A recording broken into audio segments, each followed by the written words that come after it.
It's a Higurashi kind of night. I think Pokin's not going to be joining us tonight because, I don't know, he just said he won't. So we'll be without him tonight, but I'm sure he'll catch up. He tends to.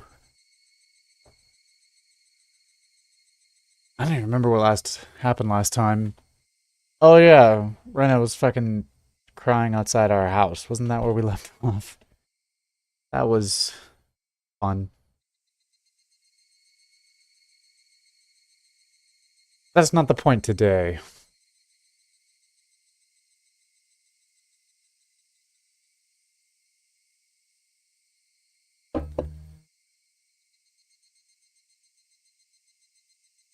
There's the game.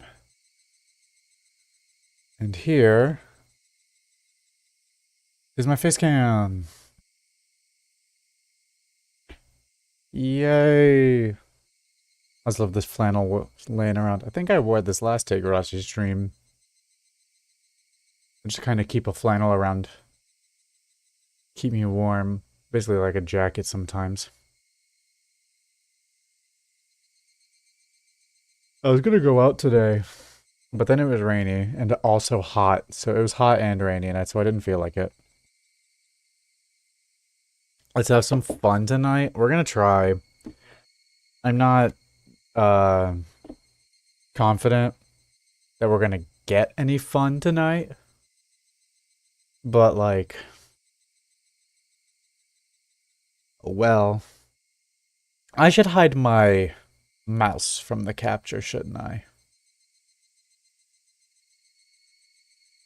There's no point to show my mouse in this game.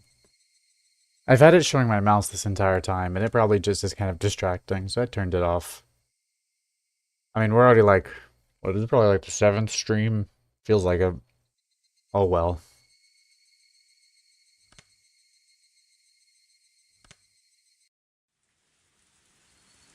Do we have any new tips? I don't remember. Split personality and at the 7th mark. That's right. Let's do this. よく映画などに登場しますが、簡単に言うとどのようなものでしょうか？ I see it in the movies quite often, but what is it exactly? 複数の人格を持つことによる逃避と考えられています。Multiple personalities are thought to be escapism. 多重人格は逃避の一つなのですか？ Multiple personality disorder is a form of escape? さようです。そのメカニズムは完全には解明されていませんが、精神を守るために脳が行う防御行動の一つではないかと考えられています。Correct. The exact mechanism is not fully understood, but it's believed to be a type of defense for the brain to retain mental stability. 例えば、貧乏な人がお金持ちになった自分を想像するという現実逃避ってありますよね。これも多重人格なわけですか？ Hypothetically, poor people imagining themselves as wealthy is a form of escapism, is it not? Is this also a form of multiple personality disorder? 極論はできませんが、講義的にはそう解釈できます。つまり、誰にでもあり得る現象なのです。I wouldn't go that far, but broadly speaking, one could infer that. It's something that occurs in us all. その現実逃避の見境がなくなると二重人格になるのですか？ Does a split personality occur when one cannot tell which is reality and which is the escape? ちょっと難しいですね。そう提唱する説もありますし、否定する説もあります。It's difficult to say. There are some who agree with that and some who disagree. 諸説紛々です。There's no consensus. では、精神医学の世界ではまだ多重人格というのは未知の解明されていない現象なんですか？ Then is the occurrence of multiple personalities still an unknown phenomenon? Something not fully comprehended in the psychiatric field? 残念ながらそうなります。今後の研究が期待されます。で Unfortunately, that is the current state of things. We can only put our hope in future research. も二重人格なんてなんだかかっこいいですよね。どういう人が二重人格になれるんですか？ But, it's sort of cool having a split personality. What kind of people get split personalities? なれると言いますか、なりやすいと言いますか。最近の研究では遺伝と死因が複雑に絡み合い、Recent studies find that those who develop it, or rather, those who are more susceptible to developing it, may be genetically predisposed or may have had abnormal mental development. 中でも幼少期の育児体験が大きく作用するのではないかと言われています。 Some say that childhood abuse increases the chances. そういえばこの A 君も家庭に問題を抱えてるんですよね。気の毒に。 Speaking of which, Person A here experienced abuse as a child, didn't he? How sad. 7つの人格を持つ青年 A。 Person A has 7 different personalities. では VTR の続きをどうぞ。 Let's watch a video of him. ですがその前にコマーシャル。 Right after these commercials. Wow. Very informative. What a joy it is. What's going on there? Got like a pompadour now. I'd rather not. Well, that's worse. I really need to put more effort into fixing my hair before the streams.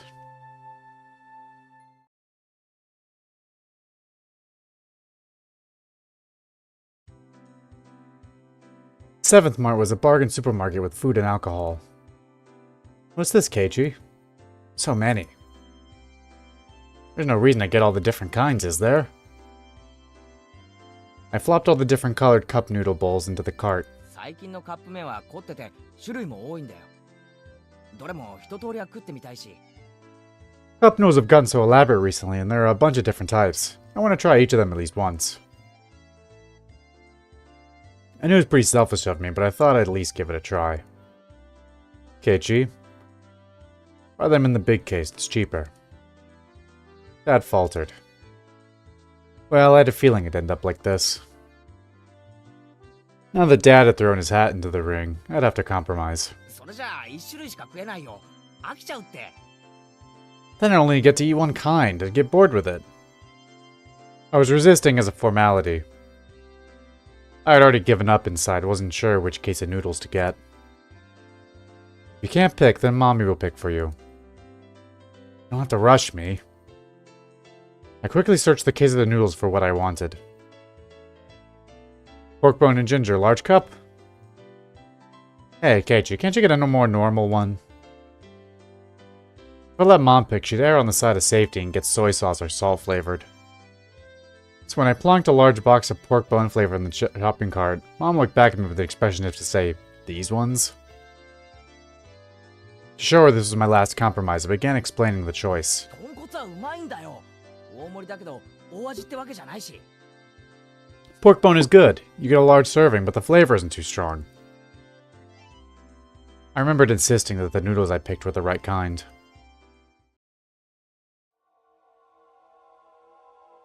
Ooh.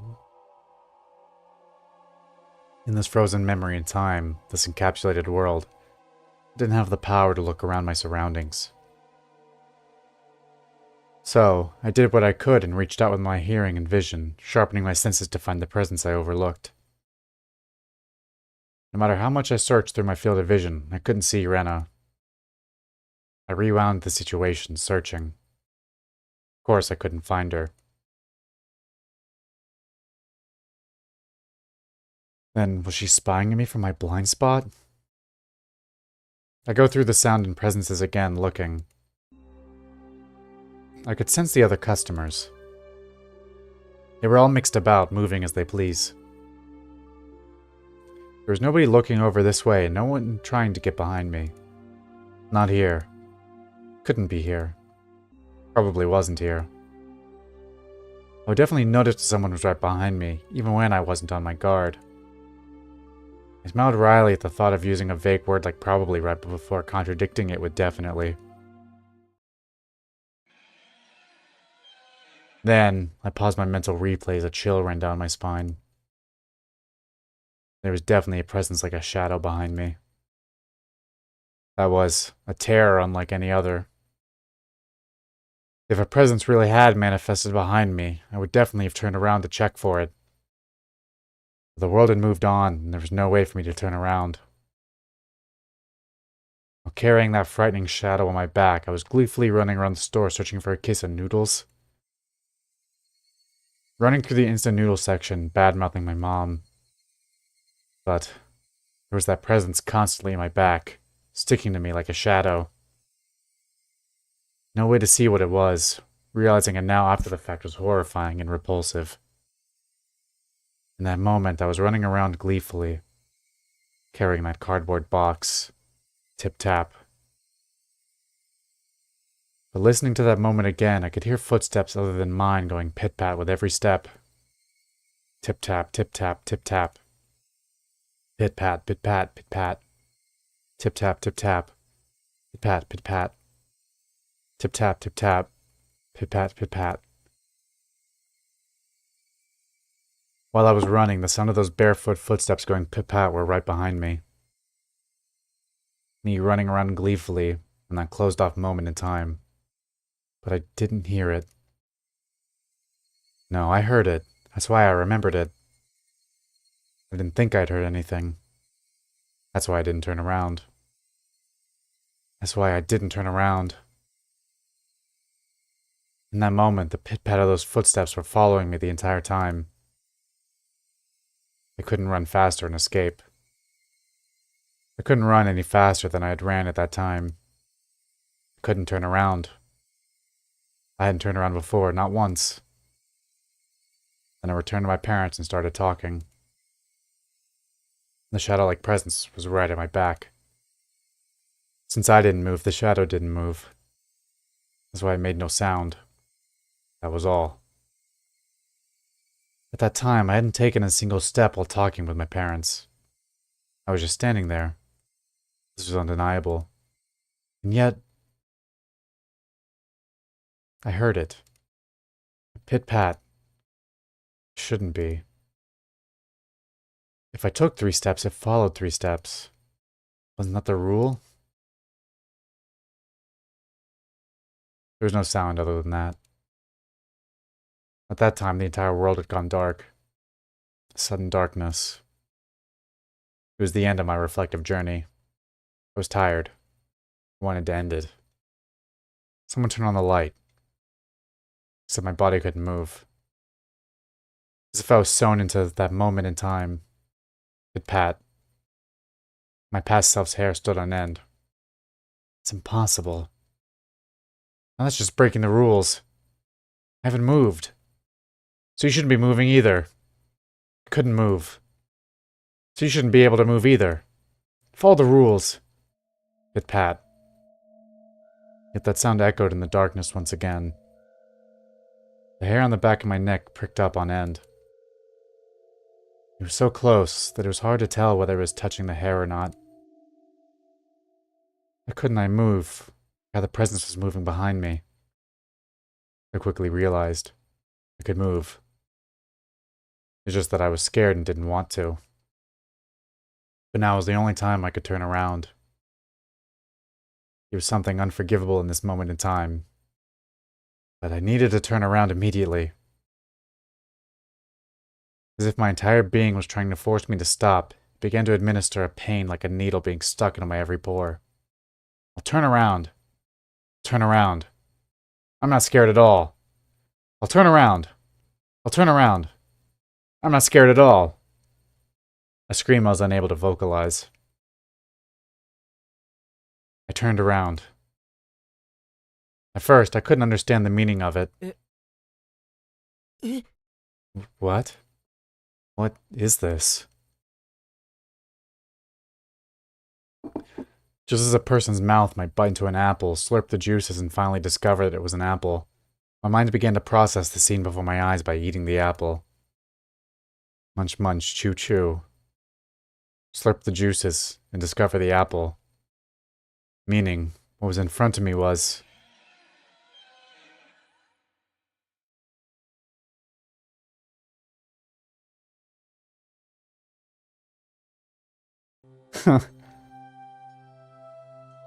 Well, that was fun. I enjoyed that greatly. Let's continue, huh? On to chapter, what, 12? I guess I'd be lying if I said I didn't get any sleep. Hang on.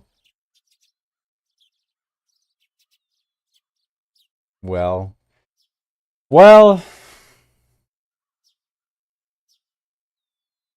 Tried to stay awake all night, but there was definitely gaps in my memory. I guess I kept nodding off and jerking awake in a panic all night. I spent all night hugging the metal bat and sat on top of the futon I used to barricade my door. Waiting, watching just in case someone tried to break in through my window. If I left this spot, someone would break through the door, sending the futon flying, and attack me. But if I stopped watching the window, someone would break through the glass and attack me. I tried telling myself I was just being paranoid, but couldn't sleep. The thought of being so vulnerable scared the living daylights out of me. If sleep meant taking that risk, I didn't need it. It was so much better to just stay awake. At some point during that endless cycle of nodding off and jolting awake, light began to shine outside, but that was it. It wasn't so much the morning as it was just the sun simply having risen. I snuck a peek out through the curtains. Rena was gone. Couldn't see her anywhere no matter how hard I looked. Finally, I could breathe a deep sigh of relief. The night was finally over. I'd be lying if I said I wasn't tired, but I didn't feel like sleeping at the moment. I still had time. I needed to make my own breakfast, so I'd better get started soon. Skipping school was also an option. With my mom gone, it'd be easy to play hooky. Honestly, I debated it. The risk involved in leaving my house was incalculable. So staying holed up in here was probably my safest option. But staying here wouldn't solve anything. Uchi-san wouldn't help me without cold hard evidence. Neither he, nor my parents. So unless I found some sort of proof, these relentless nights would never end. I stretched my body, tilted my head back, and closed my eyes just like I did every morning.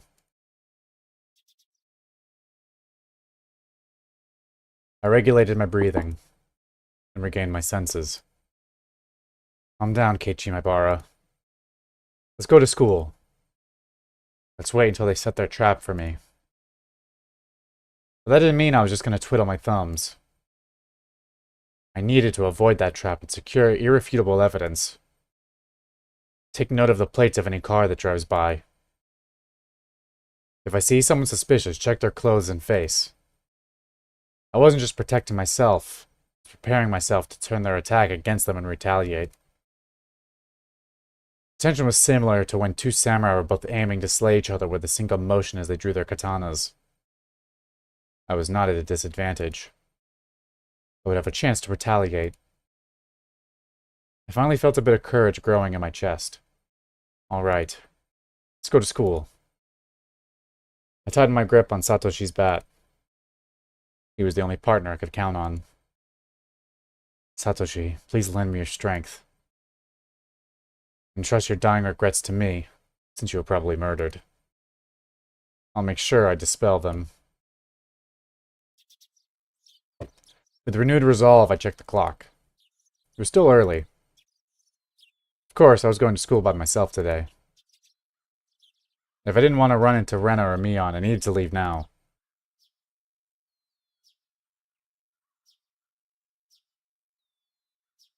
See, this is what I'm saying. Rena and Mion, evil. They're gonna kill me. Satoko and Rika, they haven't hurt me, so I'm still cool with them. The shattered fragments of the cupboard were still strewn all over the entryway. Right. I meant to clean that up last night, but never got around to it with the phone call and everything. If my parents came back and saw this while I was at school, I would never hear the end of it. Still, I'd be wasting time if I cleaned it up right now. Considering what would happen if I ran into Ren or Mion, it wouldn't be too late to clean it up after I got back home. Making extra certain that the doors were locked, I left the house.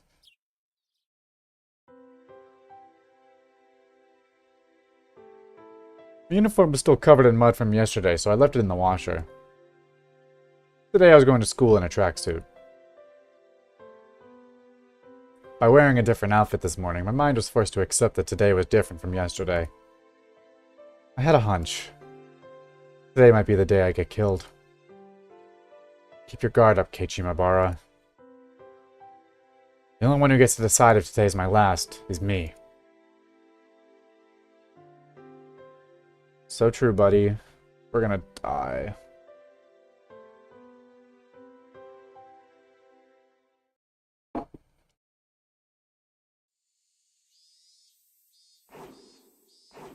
Oh, he's practicing his swing.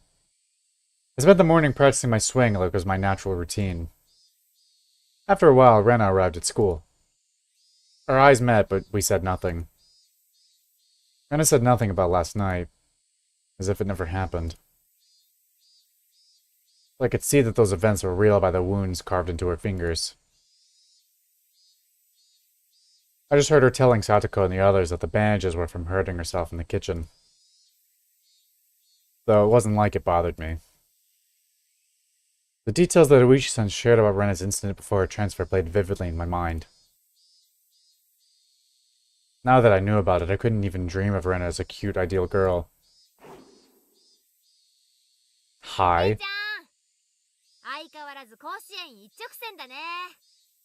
You want to kill me. Hey, Chan, I see you're still aiming for the Nationals. It was Mion. I had already sensed her approach, so I wasn't surprised. Oh, Mion. If you understand, then leave me alone. I'm busy practicing. I gave her a curt reply without my usual jokes. Then I gave the bat an even larger swing, tacitly keeping Mion from getting any closer.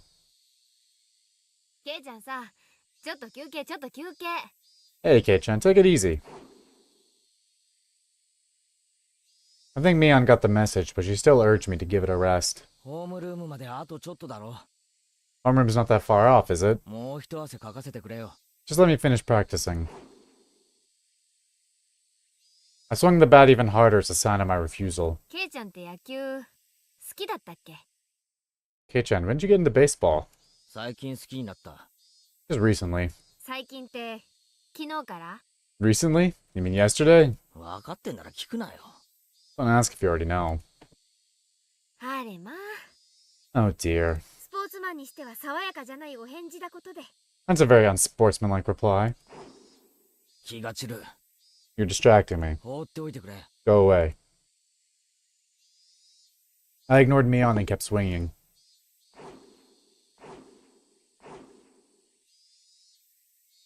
Normally she'd get mad or bored and leave if someone gave her the cold shoulder like this. But Mion just stood there, waiting patiently for me to stop swinging. I didn't sense any hostility. But we were at school in plain view. I doubt she'd suddenly attack me here. Or was that too naive? Still, I was starting to get tired. Maybe it wouldn't be so bad to take a break and hear her out. You need me for something, right? What is it? Sweat poured from me as I stopped swinging. I noticed my shoulders were heaving as I breathed. I cursed my lack of exercise. At this rate, I might not be able to move as needed when the time came. I should probably keep practicing my swings to build stamina in addition to the excuse for carrying the bat around with me. Well, it's nothing important. If you're tired, I can ask again later. That was fine. I'm only dealing with you right now because I judge the situation to be safe. Talking to you alone and away from the others? That's out of the question. Well, Mion was uncharacteristically trying to choose her words. But unlike Uishi-san, it didn't look like she was going to talk about something I'd rather not hear. Mion was puzzled, trying to find the right thing to say. But then she gave a hearty laugh to break herself out of that mire.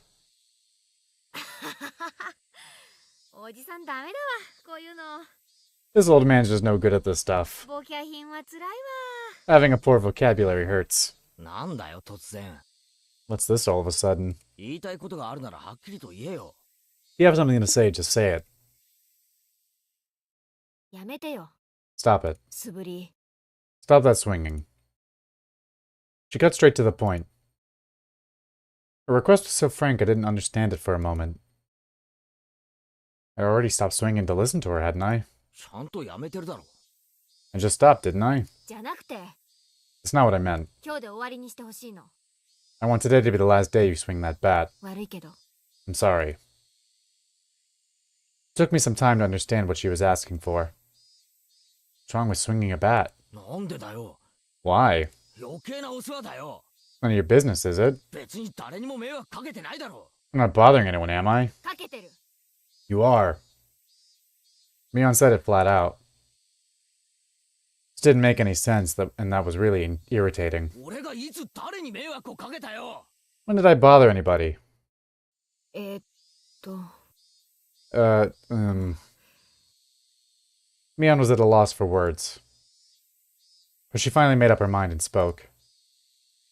Though she stuttered as she said it. だってさ、ケイちゃん、それ人のバットだしさ。 Because, Kei-chan, that's someone else's bat. 無断借用は悪いし。 You shouldn't borrow it without permission. 転校した生徒の忘れ物だろ。 It was left behind by a student who transferred, right? 本人が取りに来るまで借りてるだけだよ。 I'm just borrowing it until he comes back for it. ああ、まあね。転校したし。 Huh? Yeah, he transferred. Mion grew uncharacteristically flustered. That made it all too clear that his transfer was a lie. でも変わってるよな。 But strange, isn't it? 兄貴だけ転校なんだろ。 For the older brother to transfer by himself, 妹は転校しなかったんだろ。 while his little sister stayed behind? Mion couldn't hide her reaction as my words shook her up. ケイちゃん、知ってたの？ Hey-chan, you knew? 王女サトシ。 Satoshi Hojo. サトコの兄貴だろ。 Satoko's older brother, right? 去年、鬼隠しにあって消えた。 The one demoned away last year. Unable to respond to that, Mion fell silent. レナにも言われた。 Rena asked the same thing. なんで素振りを始めたのかってな。 Why'd you start swinging that bat? サトシもやってたんだってな。 She told me Satoshi did the same thing, 素振り。 practicing his swings, それも失踪の直前に。 right before he went missing. これってさ、お社様のたたりに合う前兆ってわけなのか？ So, is this some kind of omen for Oyashiro-sama's curse?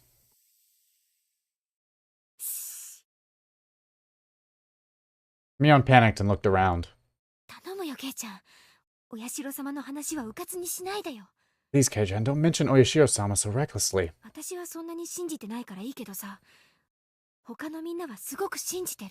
I don't believe in him, but the others very much do. レナなんかやばいくらいに。 Rena especially. やばいくらいに？ Dangerously so? とにかく、 Anyway, みんな怖がってるんだよ。 you're scaring everyone. もしもこれが悪ふざけならやめな。 If you're just fooling around, then stop it. サトシの真似は絶対にやめて。 You have to stop acting like Satoshi. I was the one who was scared. Who do I have to thank for taking up this bat in the first place? But it still unsettled me knowing that my actions were overlapping with Satoshi's.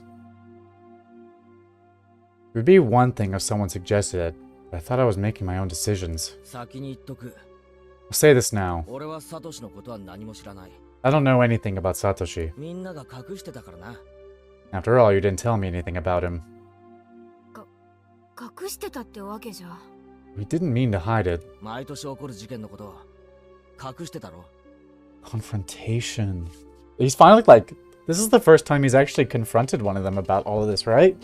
Because he's kind of just been like, you know, they don't talk about it. I'm not going to talk about him because I don't trust him. But I guess he's finally snapping because he's so mad. You were hiding the incidents that happen every year, weren't you? それは、ケイちゃんを。That's because we didn't want to, 怖がらせたくなかったってのか？ you didn't want to scare me? それが理由で俺だけ抜け者かよ。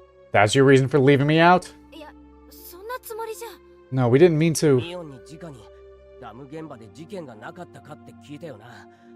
Mion, I asked you directly if something happened at the dam, didn't I? ミオンはないって言ったじゃないか。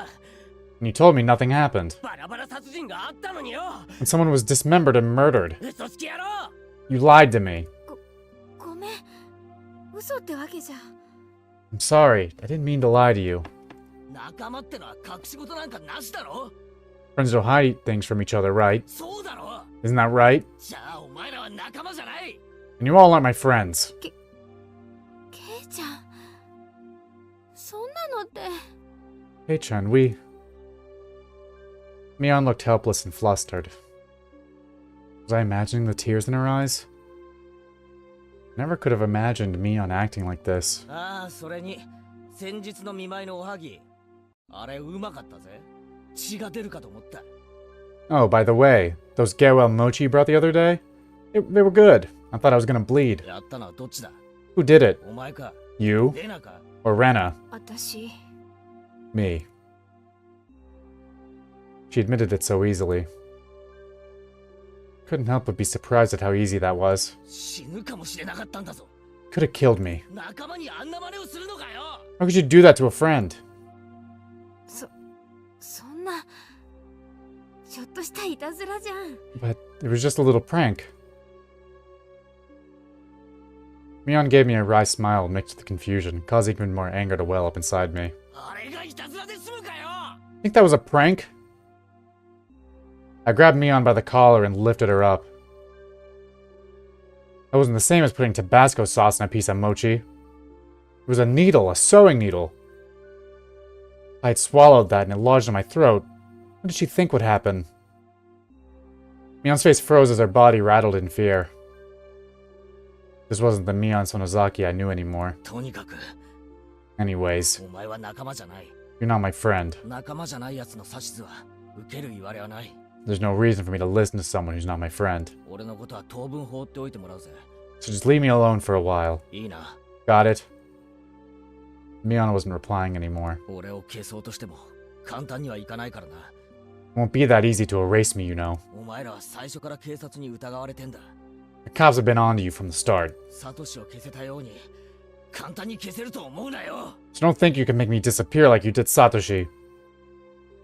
I said it clearly.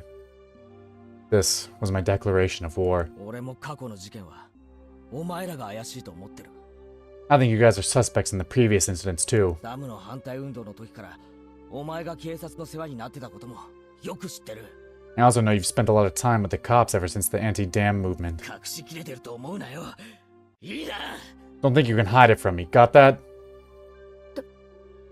どうしてそんなことまで。 How did you know?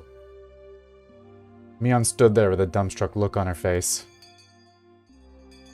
That was when I heard the principal ringing the bell for school. It was time for morning homeroom. 行こうぜ Let's go. 委員長がいないとまずいだろ The class representative needs to be there, right? ん At that moment, for the first time, I realized Mion was sobbing as tears ran down her cheeks. ひどいよ、ケイちゃん。 You're so mean, Kei-chan. み Me. I wanted to console her, but I shut my mouth. I had no need to feel guilty. 俺行くぜ I'm going. ホームルーム遅れるなよ Don't be late for homeroom. I left Mion still shaking as I turned around to head for the entrance.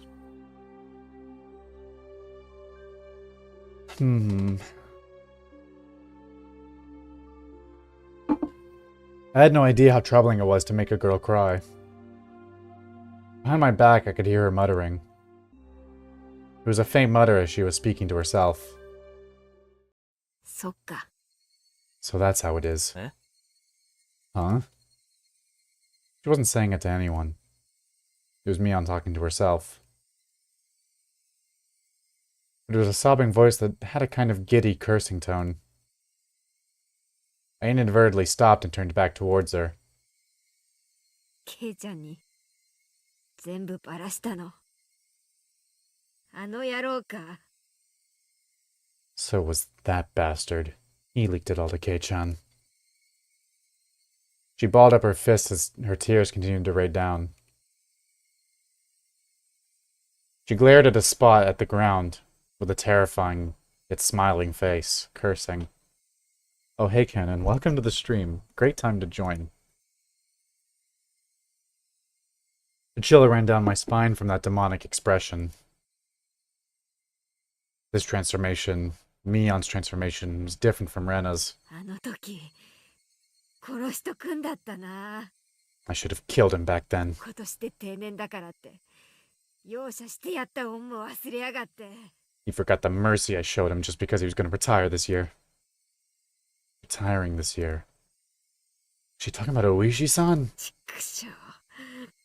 ちくしょう。あのじじい。 Damn it. Damn it. I'm gonna kill. 絶対に殺してやる。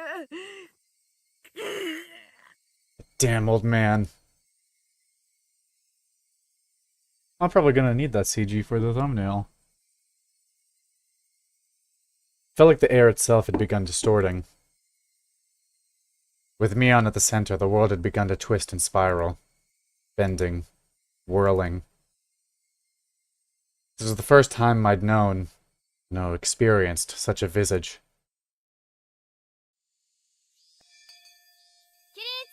We just gonna move on? Okay. Rise. Attention. Mion made up an excuse for her red eyes by saying there was something wrong with her contacts. After that, neither Rena nor Mion spoke to me for the rest of the day. Neither Satoko nor Rika-chan looked me in the eye. Strangely, I didn't feel hurt. Everything had just went back to the way it was. The month since I transferred in had been almost too much fun. That was all. School was supposed to be something like this to begin with. I should have disliked that feeling, but today it felt oddly refreshing.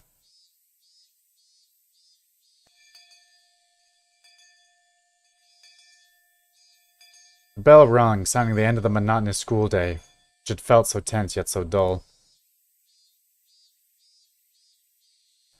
Since it would cause a lot of unpleasant memories if they asked me to join into the club activities, I promptly started preparing to go home without even looking at them. I stuffed the contents of my desk into my bag, wrapped my hands around Satoshi's not familiar bat, and began heading towards the entrance.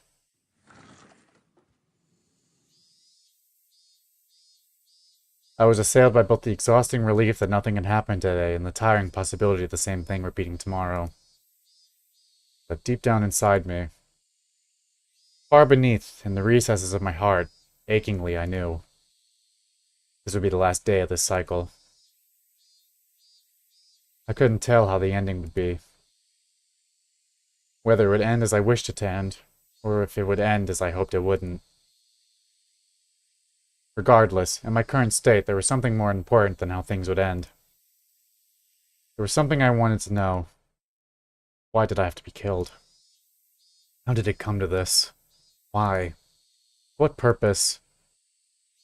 The sunlight was relentless. The sun, the heat, even the air. They wouldn't give me my answers. Or could it be that the cries of the Higurashi were desperately trying to tell me something?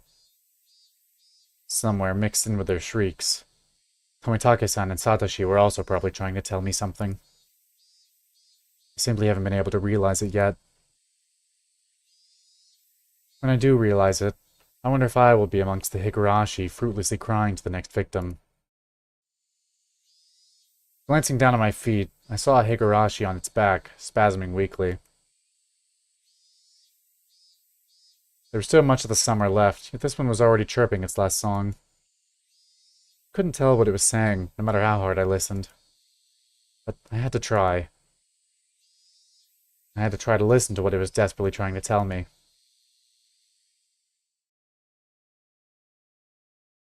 At that moment, the shrills of the Higurashi ceased all at once. As if they had huddled together, fearing that the person who brought them to their dreadful fate had arrived. There was no mistaking it. Presence was approaching. The sound of footsteps was almost non-existent.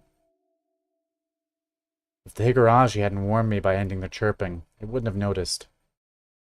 My exhaustion left me in a heartbeat. In its place was a rush of adrenaline that sharpened all of my senses.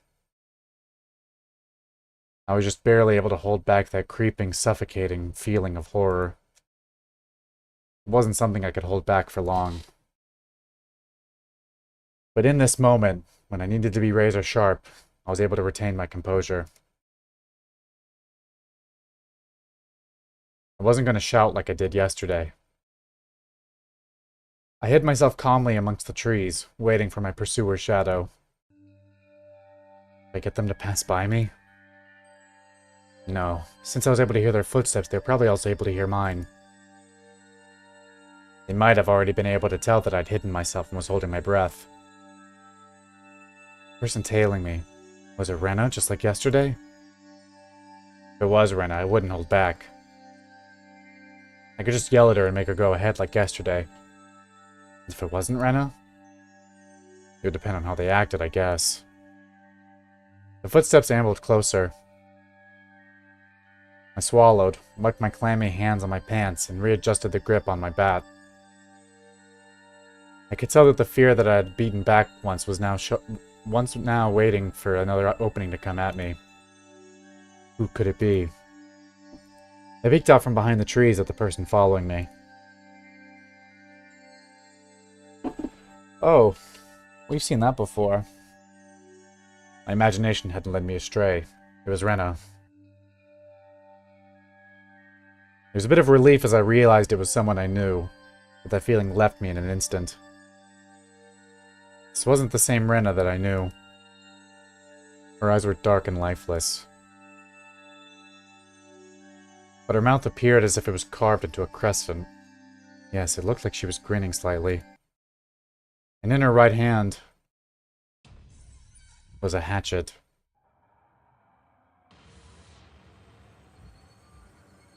I hid myself behind the tree once again and recalled the unbelievable sight I just saw. What was that just now? The embodiment of terror laid bare. Baseball, practicing my swing. There are tons of excuses for me to be carrying around a bat. For that hatchet? There's no excuse for that. A hatchet, just like that? Keiichi-kun. Are you playing hide and seek, I wonder? I wonder? My heart was pounding. Hard enough that I had trouble breathing. What little composure I'd been able to hold on to was now crushed. In its place, cold sweat gushed forth, covering my entire body, letting me know precisely what kind of emotion had taken hold. Not good, not good, not good. I wasn't able to hide myself completely. She already knew I was here. Were you trying to scare me, I wonder? I wonder?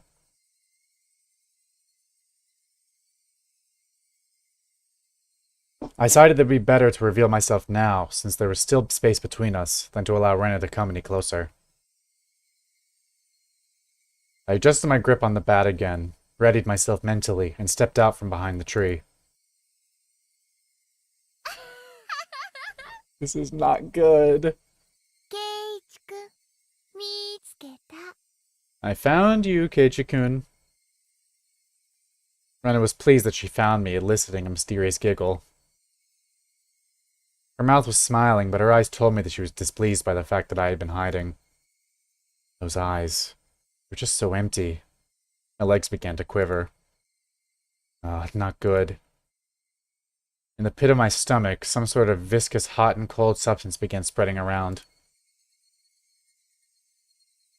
If I allowed it, the substance would slip in my bloodstream and undoubtedly freeze all the organs in my body. Not good, not good. I'll be devoured by Rena at this rate. Strike back. Don't lose. What is it? I blustered, hiding behind my bravado. Rena didn't flinch one bit. Just the same as Keiichi-kun.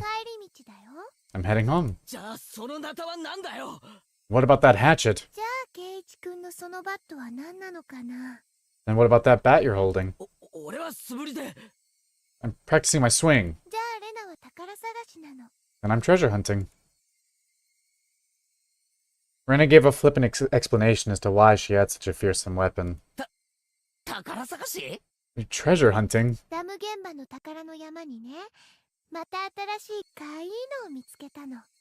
At the treasure mountain near the dam site. I found a new cute thing. So I needed this to dig it out. 信じるかよ、そんなの。 How could I believe that? 信じないよね。 You wouldn't believe it, would you?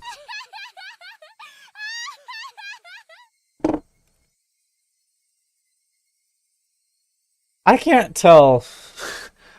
See, sometimes I think, like, is Keiichi just losing it? Is he just reading into things terribly and imagining some of this stuff from his paranoia? But then shit like this happens, and I'm like, I don't know. Because, like, when we were talking to Mion earlier, I'm like, the needle is a weird prank to pull. But, like, I could believe it. But this is... Rena's the strange one, right?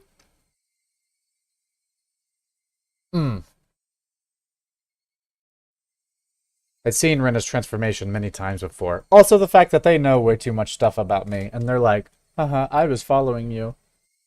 Then again, it's almost always Rena. Mion has been weird once. Mion's been weird once, but Rena? Then again, it's clear, I mean, we've heard, assuming the stories that Oishi-san are telling us is true, Rena's got issues. So, like, I don't know, she might have split personality disorder based on that, like, tip we got. I feel like that's a clue. I'm so scared. But the one today was completely different. Like her mischievous tone and the shrewd glint in her eyes. It wasn't something that roundabout.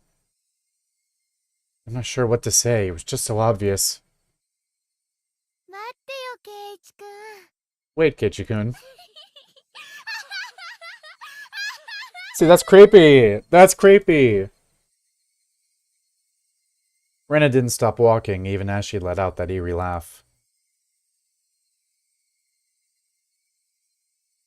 Whenever Rena got too close to me, I would scurry away and turn back towards her. The cycle repeated over and over. No matter how you looked at it, I was being chased by Rena and was trying to escape. ついてくるなよ。 Don't follow me! それはできない相談だよ。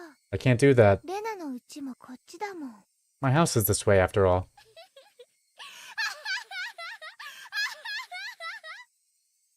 It's not funny.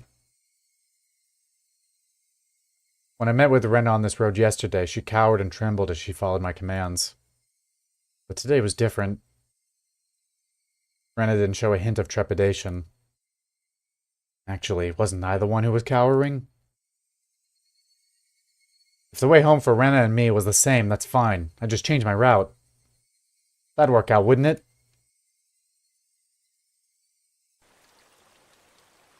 I turned onto a side street I'd never been down and knew little about. But Rena saw me do that and followed me while laughing. Why? Why? Aren't you going home? You just go home down the street you normally do. Why would you follow me down this weird little side road? Those thoughts screamed in my head, eventually spilling out of my mouth. どうしてついてくるんだよ。 Why are you following me? The tone of my voice was already tinged with terror. ケイチくんとお話ししたいから。 Because I wanted to talk to Keiichi-kun. ケイチくんもレナとお話ししたいんじゃないかな。かな。 Keiichi-kun wants to talk to Rena too, doesn't he? Doesn't he? No! 俺は何も話したいことなんかない。 I don't want to talk about anything with you. 嘘だよね。 That's a lie, isn't it? 相談したいこときっとあるはずだよ。 There's something you want to ask me about, isn't there? ない。 Not at all. レナと話すことなんか何もないよ。 I have nothing to talk to you about. 嘘だよね。 That's a lie, isn't it? 嘘じゃないよ。 It's not a lie. 嘘だ。 Oh. I'm gonna need that sprite. Rena's scream echoed, startling some nearby birds into flight. I cringed in fear. The only other thing I could do was increase my pace. お話ししようよ、ケイチくん。 Let's talk, Keiichi-kun. お話。お話。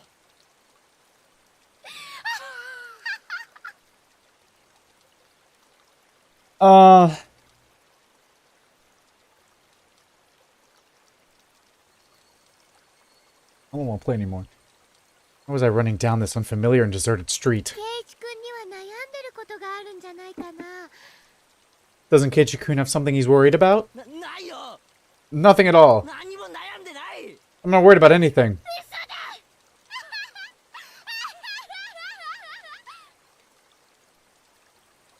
Even though I was running, even though Rena was walking, wasn't I getting any farther away? わかるよわかる I know, I know. レナはわかるよ I really do know. 怖いんだよねケイイチくん You're scared, aren't you, Keiichi-kun? 怖くなんかない I'm not scared. 何も怖いことなんか I'm not scared of anything.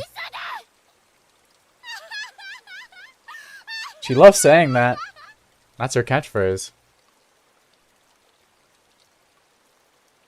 My breathing grew heavy and it felt like my legs were giving out from beneath me. Rena wasn't even breaking a sweat. レナだけは相談に乗ってあげられるよ I'll listen. 今度こそ乗ってあげられる This time I'll listen. I had no idea what she was talking about or what exactly she wanted to do. 今度こそ相談に乗ってあげられる This time I'll listen. サトシくんの時とは違うもの It'll be different from the time with Satoshi-kun. When she said Satoshi's name, I turned back for a moment. But even as I did that, Rena was still advancing. Couldn't afford to stop.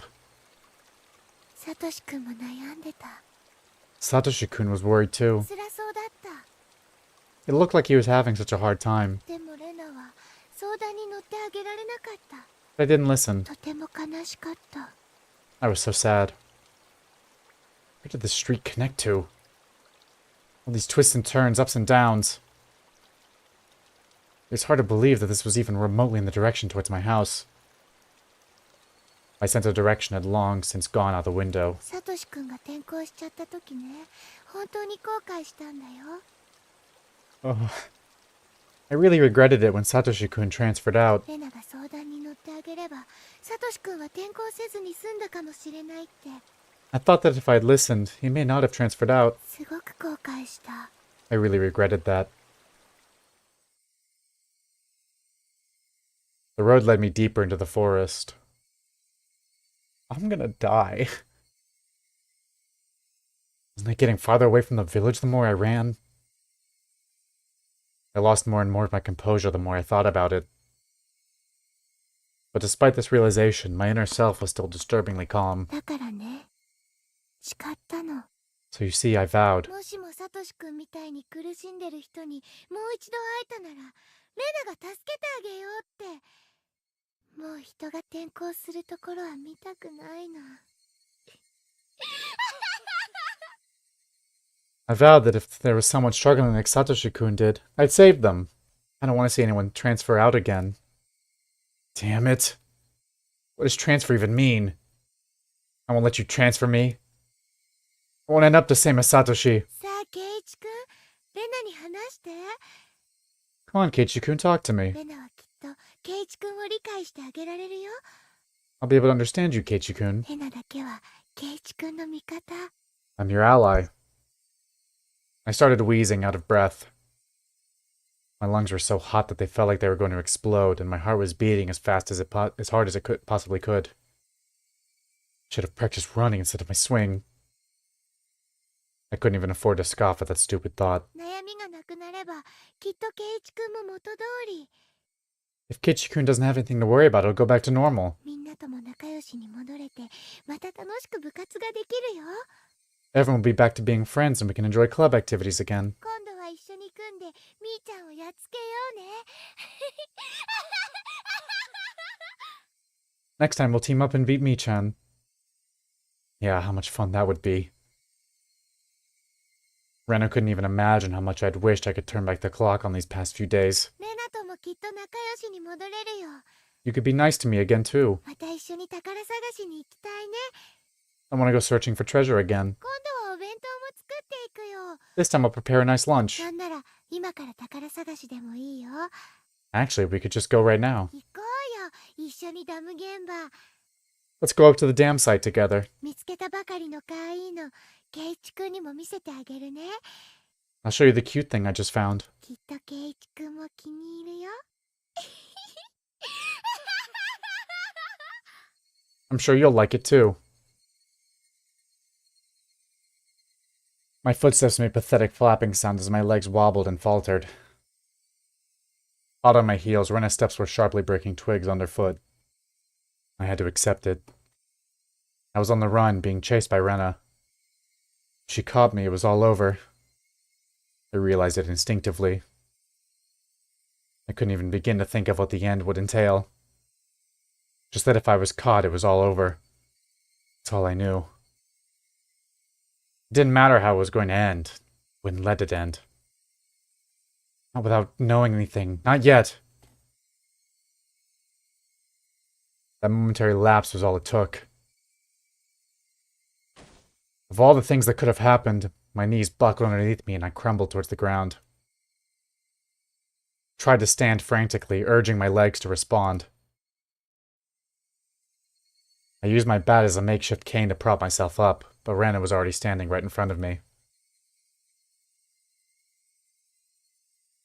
Compared to me, out of breath and utterly exhausted, Rena was so cool and composed that she could have froze the air around her. She wasn't breathing hard at all. Rather, I couldn't even sense if her heart was beating. 何が怖いのかな。 Are you afraid of something, I wonder? 怯えるなんてケイチ君らしくないよ。 I don't like it. It's not like you to tremble, Keiichi-kun. Her expression looked almost affectionate. Those soulless eyes, that mask of affection. As she admonished me for trembling, Rena's hands deftly slipped over her head. The blur of arms as they moved made me feel as if I was staring at the godliness of the thousand-armed Buddha. Then, as both of her hands met above her head, the hatchet that she held came into focus. I stared up at it in disbelief. It was all I could do. 教えてくれ。 Tell me. サトシはどうなったんだよ。 What happened to Satoshi? Rena stayed like that, with that hatchet raised above her head, and solemnly opened her mouth. It was as if she was expressing a farewell to a friend she was never to see again. That cruel scenario resided somewhere in her actions. 言ったよ。 I told you, サトシ君は転校したの。 Satoshi-kun transferred out. その転校ってのをやめろよ。 Enough of that transfer crap! 鬼隠しってことなんだろ。 It means demon away, doesn't it? そうだろ。 Doesn't it? もう教えてくれたっていいだろ。 You can tell me now, can't you? サトシを消したのは誰だよ。 Who made Satoshi disappear? レナか、 Was it you? ミオンか、 Mion? それとも村の誰かが。 Or someone in the village? 答えろよ。 Answer me! I became frantic the more I screamed, but Rena did nothing but maintain the smile frozen on her face. ケイチ君が何を言ってるかわからないな。 I have no idea what Keiichi-kun is talking about. じゃあ分かるように言ってやる。 I'll say it in a way so you do. 連続開始事件の犯人は誰だ。 Who's the perpetrator of this chain of mysterious deaths? ケイチ君は勘違いしてるよ。 You seem to be confused, Keiichi-kun. え？ What? 人間の犯人なんかいない。 There is no human perpetrator. すべてはお社様が決めることだもの。 Everything is by Oyashiro-sama's will. お社様のたたりなんて迷信だろ。 Isn't Oyashiro-sama's curse just superstition? レナは信じてるってのか。 You believe in that too? 信じるとか信じないとかじゃない。 It's not about believing or お not. 社様はいるの。 Oyashiro-sama exists. Period. Rena's gaze grew even more gelid. The ferocity of her stare was so intense, not allowing me to question anything. お社様なんているわけが。 There's just no way that something like Oyashiro-sama could exist. ケイチ君は信じないの？ You don't believe お社様。 in Oyashiro-sama? 信じられるはずないだろ。 There's no way I could believe it. そんなのいるわけがない。 There's no way it could exist. いるよ。 It exists. お社様。 Oyashiro-sama exists. ケイチ君だって身近に感じてるはずだよ。 Keiichi-kun should have felt it personally. そんなもの感じたことないよ。 I never felt something like that. ケイチ君さ、誰かに謝られたことない？ Keiichi-kun, haven't you felt someone apologizing to you before? それもずっと。 Constantly on top of that? All noise from the outside world disappeared. Only Rena's voice resounded, loudly and terribly. それはね、許してもらえるまで You ずっ see, とついてくるの。I bet. You see, until you forgive them, they'll always be with you. 学校へも At お school, 家へも at home, 枕元へも at your bedside.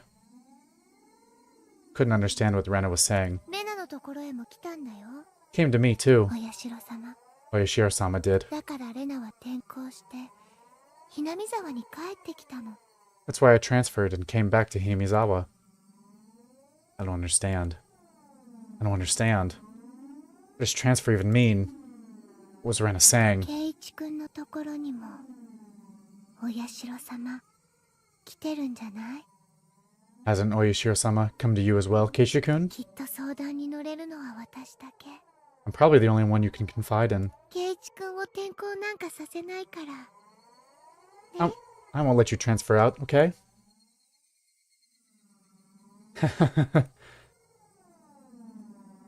Rena's demented laughter clanged around inside my head.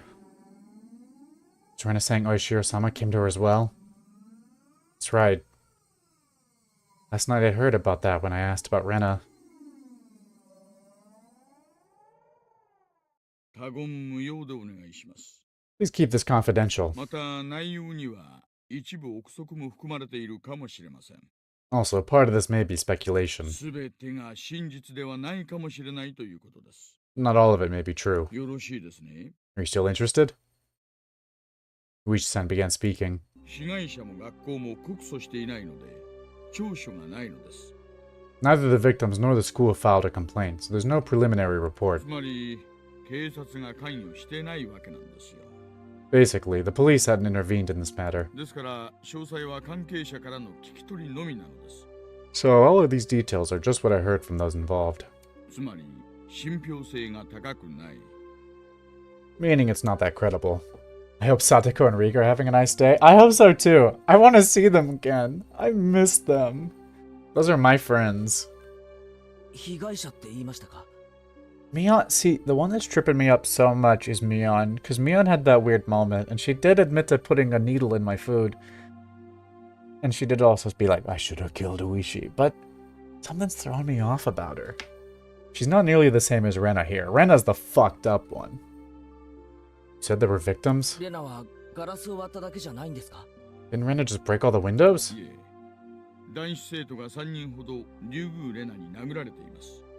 No, Rena Ryugu had attacked 3 boys, 金属バットでです。 using a metal bat. 2人はあざで済みましたが、1人は片目に後遺症を残すほどの大怪我をしたそうです。 2 of them made it out with only bruises, but the other one had been injured so badly that one of his eyes was permanently damaged. それって傷害事件じゃないんですか？ Wouldn't that be considered assault? 警察は逮捕とかしないんですか？ Shouldn't the police have arrested her? どういうわけか、被害者が告発しないんですよ。 For whatever reason, the victim never pressed charges. 警察に届け出がないので。 There was no report to the police, so... They were beaten with a bat and suffered significant injuries. Normally there would be a criminal investigation. Why didn't they press charges? 被害者の男子生徒3人にもそれぞれ話を聞こうとしましたが、全員口が重いんです。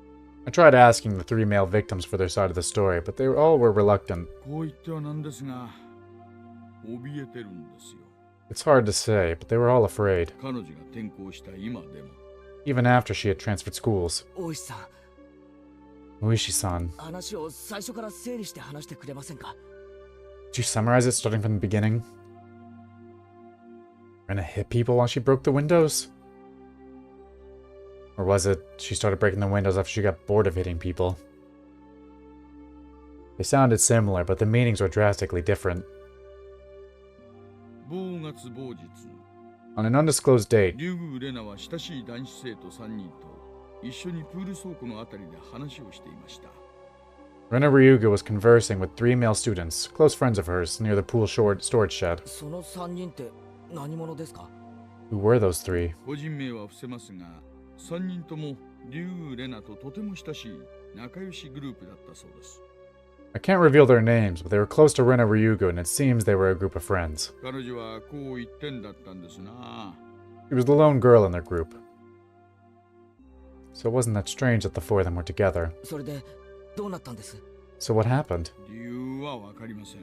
I don't know the reason why. リュウグウレナはプール倉庫脇にあった野球部のバットを手に取り、3人を次々に殴り倒しました。 She took the baseball team's bat that was in the pool storage shed and beat the three of them down one after the other. え What? There were no witnesses. This was an account pieced together by the information given at the time of the incident. One day after school, Rena and 3 male students were at the pool storage shed talking together. They weren't seeking help. Rather, they usually met up there. It appears it became a heated discussion. At that time, Rena underwent a change. The change was so abrupt that the 3 of them didn't comprehend what was happening.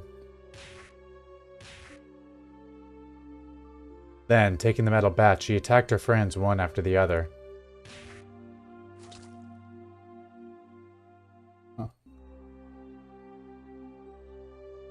Leaving her friends covered in blood with gashes on their heads, she made her way towards the school building. Hey, that's when that happened. Then she broke the glass windows one after the other. A few minutes later, a teacher appeared on the scene and subdued her. レナに起こった変化って何ですか？ What was this change Rena underwent? 3人の証言で一致するのは、突然人が変わった。 What matches up in the statements from the 3 was a sudden change. 表変したという点です。 The point that there was a transformation. 表変 Transformation. We all have our moments. I guess you're right. I also could recall Rena's transformation. I'd seen that change many times before. It was so different from the usual Rena that I couldn't help but believe it was someone else who looked like Rena. その表変っていうのはたびたびあったことなんですか？ The transformation they're talking about, had it happened before? いえ、そういうのは全くなかったそうです。 No, there's nothing like that. 私も調べられる限り、彼女の過去や病歴等を追ってみましたが、見つけることはできませんでした。 As far as I could find out, in her medical history and past, there was nothing like that. そのレナみたいに突然人が変わる現象って結構あるんですか？ Does that happen often? Where people change suddenly like Rena did? もちろんありますよ。 Of course it does. 精神的なものから性格的なものまでたくさんあります。 There are plenty of psychological phenomena that could cause something like that. ではレナには潜在的に表変する要素があったってことですか？ Then, you're saying that there was a dormant element in Rena that caused that transformation. 断言はできません。 I cannot say that for certain. ですが、リュウグウ・レナをよく知る友人たちからの証言では、とても彼女にそういう要素があるようには思えません。 But according to the statements of her friends, it's hard to believe she had such a side to her. Kind, caring, and adorable. Even before she transferred here, she was probably pretty popular in school like she was now.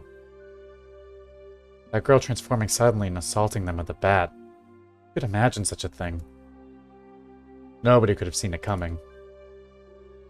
I myself sometimes believe that I was mistaken for thinking that was Rena, even now. そしてどうなったんですか？ Then, what happened after that? 学校の正面が病院でしたので、3人はすぐに病院に担ぎ込まれ、手当てを受けました。 There was a hospital right across from the school, so the 3 of them were carried in and treated quickly. レナは What about Rena? 警察は What about the police? どうして警察沙汰にならなかったんですか？ Why wasn't there a criminal investigation? 警察は呼ばれなければ関与はできませんからね。 You see, the police can't get involved unless they are called. 一人は後遺症を残すくらい大怪我したんじゃないんですか？ Even though one was badly injured with permanent damage? どうして訴えないんです？ Why didn't they file charges? 私もそこは引っかかりました。 That's what caught my attention as well. 何かの圧力、もしくは脅迫があったのか。 Either some threat or pressure was placed on them. それとも、訴えたくても訴えられない理由があったのか。 Or they had a reason they couldn't file charges even if they wanted to. もちろん大石さんのことですから調べたんですよね。 We're talking about you after all. Of course you looked into it, didn't you? ねえ、まあ。 Well, yeah. ですが、初めに言いましたよね。 But I told you at the beginning, didn't I? 被害者たちの口がとにかく重いのです。 That the victims were all very reluctant to talk. 触れたがらないというか、関わりたくないというか。 They didn't want to touch on the matter. Or rather, they didn't want to be involved. Reluctant to talk. Didn't want to touch it. didn't want to be involved. It resembled the villagers here and Oyashiro-sama's curse. 学校の先生とかからは何も聞けなかったんですか？ Did the teacher at that school tell you anything? 学校は聖域なんですよ。 The school is hallowed ground. 隠蔽体質とでも言いますか。 You could say they tend to keep scandals under wraps. 私も捜査令状を取ってませんから弱いんですよね。 I didn't have a search warrant, so I had to tread lightly, you see. じゃあ学校側はノーコメント。 Then there was no comment from the school? いえ、 No. 事件の存在自体を否定しました。 They denied the incident even happened. ですが某日、 It's just... 間違いなく病院に3人の男子生徒が打撲で担ぎ込まれたのは事実なんです。 3 male students were carried in for blunt force trauma that day. 病院にその記録が残ってますので。 That's all there was in the hospital records. 被害者は語らず学校は否定する。 The victims didn't speak. The school denied it happened. 何もわからないじゃないですか。 And you don't know anything at all. ね Yeah. え、その事件があったという事実以上のことは何もわかりません。 I know nothing other than the incident itself had taken place. 被害者たちもこの事件が公になることを望んでいませんので、私と前原さん、私たち2人が忘れれば、事件はそのまま闇に消えるでしょうな。 The victims also wished this incident to be kept from the public. So if you and I both forget about it, Maburo-san, then this incident will probably just fade away.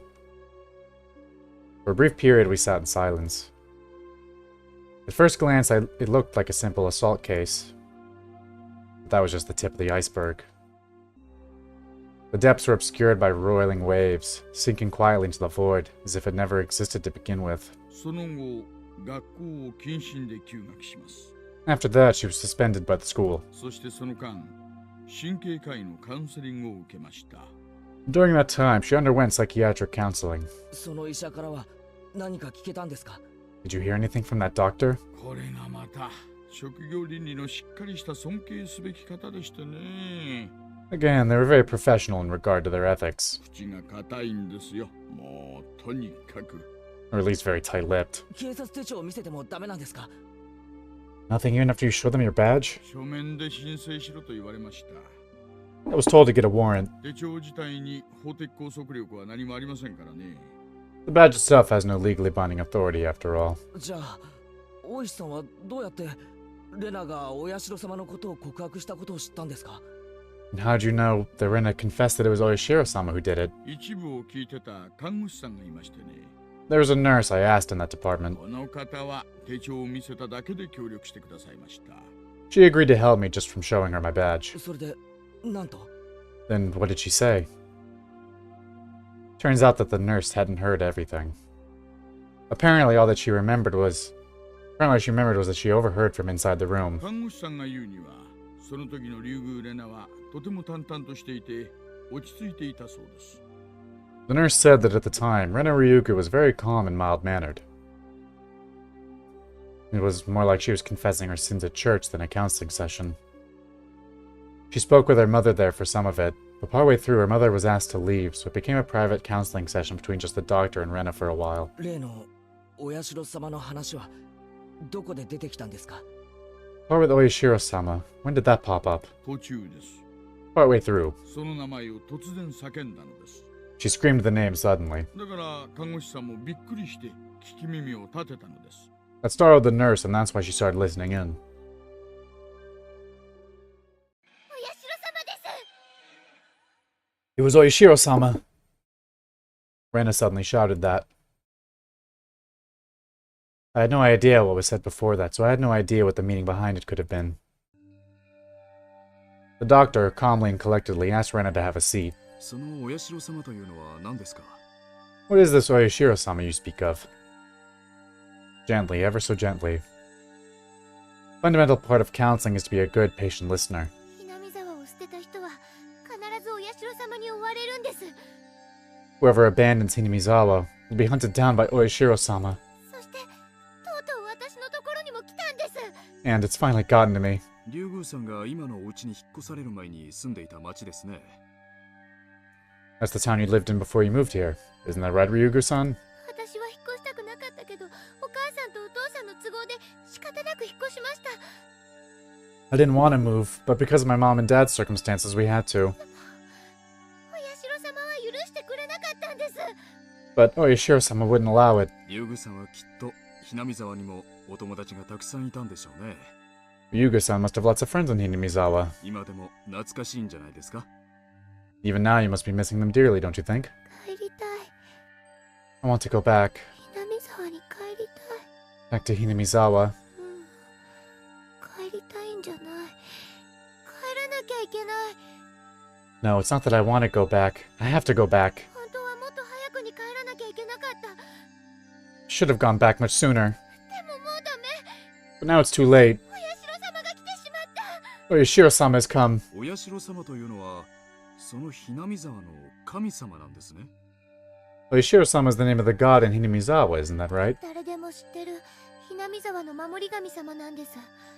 Everyone knows. It's Hinamizawa's guardian deity. それで南沢を捨てて出て行こうとすると罰を当てるんです。 And if you ever try abandoning Hinamizawa by leaving, you'll incur his wrath. 竜宮さんが引っ越しをされたのはもうずいぶん前ですよね。 You had moved quite a while ago, didn't you? では今になってその神様がやってきたと Then い it うことですか。 My bad. Then it was just now that this god has arrived. Is that what you're saying? 信じないでしょうけどお社様はいるんです。 You might not believe me, but Oyashiro-sama exists. That nurse was then asked by another nurse to do something and left the room. That was all she remembered. お社様がか。 But it was Oyashiro-sama's doing, right? 確かにひなみ沢にはそういう迷信があります。 I do believe that there is that kind of superstition in Hinamizawa. 里を捨てて出ていくとお社様の罰が当たる。 That if you leave the village, then you incur Oyashiro-sama's wrath. この辺りは前原さんもすでにご存知ですよね。 You should be familiar with this part, Mabara-san. I knew very well what those scorned by the village incurred. To hinder the dam construction project, they cursed the construction foreman to his death. Then the following year, Satoko's parents, supporters and leading advocates for the dam, were cursed to their death. But this was the first time I've heard of the curse incurred by leaving the village. 初耳です。 This is my first time hearing that. 村の外敵がたたられるのはわかりますが、どうして出ていく村人まで？ I can understand outside threats being cursed by the village, but why also villagers who leave? 普通出ていくものはたたられないものじゃないんですか？ Normally people who leave villages aren't supposed to be cursed, right? I know it's a bit strange to say, but I could see it as a rule that the people who come in are the ones who would be cursed. Far from Jupiter, far from his thunder. Curses weren't something to chase after people that leave, were they? We should send Ponnet for a bit over on the other end of the receiver, then begin speaking again. ひなみ沢が大昔鬼ヶ淵と呼ばれていたという話はしましたよね。 Well, I told you of long ago when Hinamizawa was called Onigafuji, didn't I? I recalled hearing that. Long ago, Hinamizawa was feared and respected as the village of demons. 麓の村人たちは鬼たちを崇めていました。 The villagers at the foot of the mountains worshipped the demons. で、鬼ヶ淵は神聖な土地なので絶対に不可侵。 So Onigafuchi was hollowed ground that you could never enter. むやみに立ち入るとお社様のたたりがある。 It came to be said that if you entered carelessly, you were cursed by Oyashiro-sama. Those who set foot in Onigafuchi, in other words, Hinamizawa, would be cursed. I can understand that. それはわかります。 I know that. でも出ていくのまでダメってのは。 But for leaving to also be no good, that's... 鬼たちもまたですね。 Also, the demons, you see. 属性に出ていかないようお社様に厳しく見張られていたんだとか。 They were being strictly watched by Oyashiro-sama so they would not enter into our world. つまりお社様っていうのは属性と鬼ヶ淵の交流を禁じていたんでしょうな。 In other words, Oyashiro-sama probably restricted interaction between Onigafuchi and the rest of the world. I see. I finally understood what sort of thing Oyashiro-sama was. つまりお社様ってのは守り神ってよりも監視者なんですね。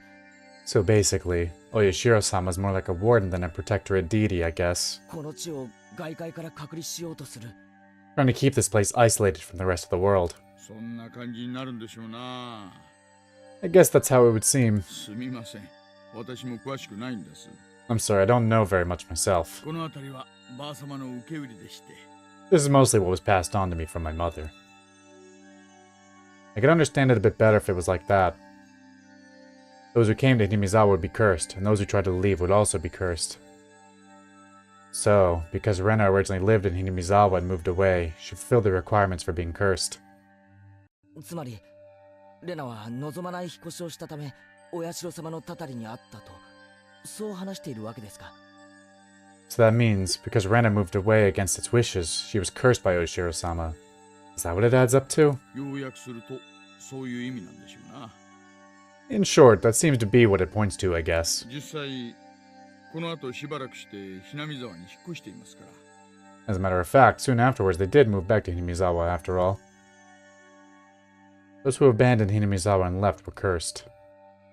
Then why only Rena? Shouldn't Rena's parents have also been guilty of the same transgression by moving away and have been cursed? Also, in this day and age in Japan, shouldn't there be a lot of people coming and going? Every single one of them was cursed, and it'd be insane. But in reality, it wasn't that big of a deal at all. At most, there'd be one person dying and one disappearing on the day of the Watanagashi. I don't like saying at most, though. まあとにかく Well, わ anyways, からないことだらけなんですよ。 there's a lot I still don't know. お社様のたたりがどうだったにせよ、クラスメートを金属バットで殴った理由にはなりませんし、被害者が訴えない理由にもなりません。 Even if it was Oyashiro-sama's curse, it doesn't explain Rena beating her classmates with a metal bat, or why the victims wouldn't press charges. まさか前原さんも恐ろしいたたりが起こって被害者たちがすくみ上がったなんてこと信じるわけないですよね。 You don't think that the victims were cowering because they believed that a terrible curse had befallen them, do you? Of course I didn't want to believe it. But more importantly, I had just realized something else. There was another bizarre connection that Rena made between Oyashiro-sama's curse and metal bats. Satoshi fell victim to Oyashiro-sama's curse and went missing. I'd recently learned that Satoshi had also become infatuated with the metal bat right before he disappeared, just like me. And Rena as well. She was affected by Oyashiro-sama's curse. She confessed that much to the doctor. And the weapon which she had used at the time of that horrendous act was, again, a metal bat. Time to take my medicine.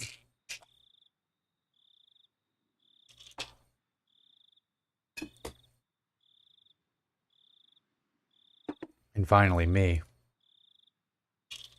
I'd encountered various things that were inexplicable, and now I was holding onto a metal bat. I was shocked when I learned that Satoshi did the same thing. Couldn't be. Did the same thing happen to Rena? But there's one critical difference between her and Satoshi's case. That being, Satoshi went missing after falling victim to the curse, but Rena was still here. Both of them had fallen victim to Oyashiro-sama's curse, but they were met with different endings. And finally, me. Couldn't call it a coincidence anymore. Rena, Satoshi, and finally me. Could it be that I really was under Oyashiro-sama's curse right now? No, more importantly than that. What should I do now? Satoshi had been demoned away, vanishing without a trace. Rena was fine. Fine? Rena had undergone a change. I could only believe that there was something that wasn't Rena residing within her. And here right now, it was standing before me. We're back here! 教えてくれ。 Rena, please tell me. 俺はどうなるんだよ。 What will happen to me? Rena stood imposingly, not answering. サトシは消えた。 Satoshi だけ disappeared, どレナは消えなかった。 but Rena didn't disappear. じゃあ俺はどうなるんだよ。 So what will happen to me? Well, I don't like her attitude, y'all. Also, the hair on my face again. I need to get like some earbuds that have a mic attached or something for streaming, because I'm tired of this headset. I had never heard such an unpleasant laugh before. It had become akin to the sound of her breathing. It was no longer a voice or an expression of feeling. 大丈夫だよ。 Don't worry, レナが助けてあげるから。 I'll save you. I still have my doubts about that. Rena took one step forward, still holding the hatchet high above her head. さあ、 Now then. One step closer, Rena's face spread out to fill my vision. 話して。 Speak. One step closer. Rena's nose was close enough to touch mine and was still pushing closer. 話したいことがあるんだよね。レナが聞いてあげる。 There's something you want to say, isn't there? I'll listen. 助けてあげるから。ね、 I'll save you, okay? 話してね。 Speak, okay? 話してね。 Speak, okay?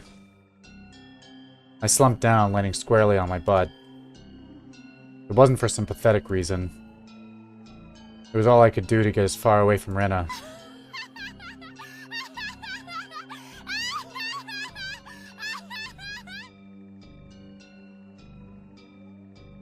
I had the gut feeling that I couldn't let her laughter end. Because when that laughter ended, the moment I picked up on that feeling, my body moved by instinct. I sprang to my feet so fast even I couldn't believe it and pushed Rena away with both hands. Rena was as light as a feather. Thrown about by the unbalanced weight of the hatchet, she sent backwards as if she had been carried off by the wind. After confirming that out of the corner of my eye, I dashed off at full speed. That was the perfect picture of fleeing like a greased pig. Get away from Rena. Run away. Survive. Couldn't think of anything other than this. While I was running, I remembered I'd been holding onto a bat the entire time. Such a worthless weapon. Couldn't believe I'd forgotten about this weapon at such an important time. I sped even farther down the winding path. I didn't even feel myself gasping for breath or my legs getting heavy. My body understood it as well. If I didn't run away from here, I wouldn't live. I could hear the laughter of that simulacrum of Rena coming from behind me. It rang through the trees and in my head, and slowly chiseled away at my sanity.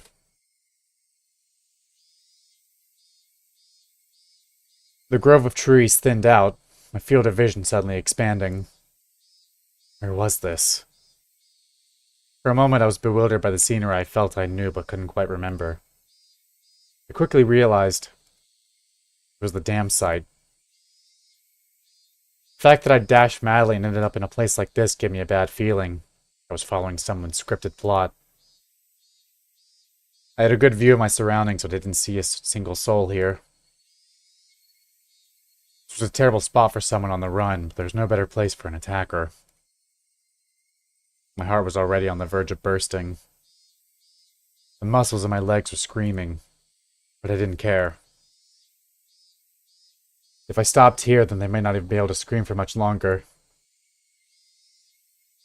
Even still, I glanced back, looking for an excuse to rest. Rena wasn't there. Instead, I saw two villagers walking around. I breathed a sigh of relief that it wasn't Rena, but a third party. Except the voice inside me rang the alarm once again. Villagers walking around weren't suspicious in and of themselves, but it bothered me. They both wore rough-looking clothes. Empty-handed, they definitely gave the impression they were just out for a walk. But at this time of day, two adults wandering around without a purpose, it was enough to raise questions. But more than anything else, those eyes. They weren't chit-chatting while walking. They were both silent, heading forward, looking in my direction. Was I at the end of my rope and had finally started imagining things? I should run away. That was probably the best choice.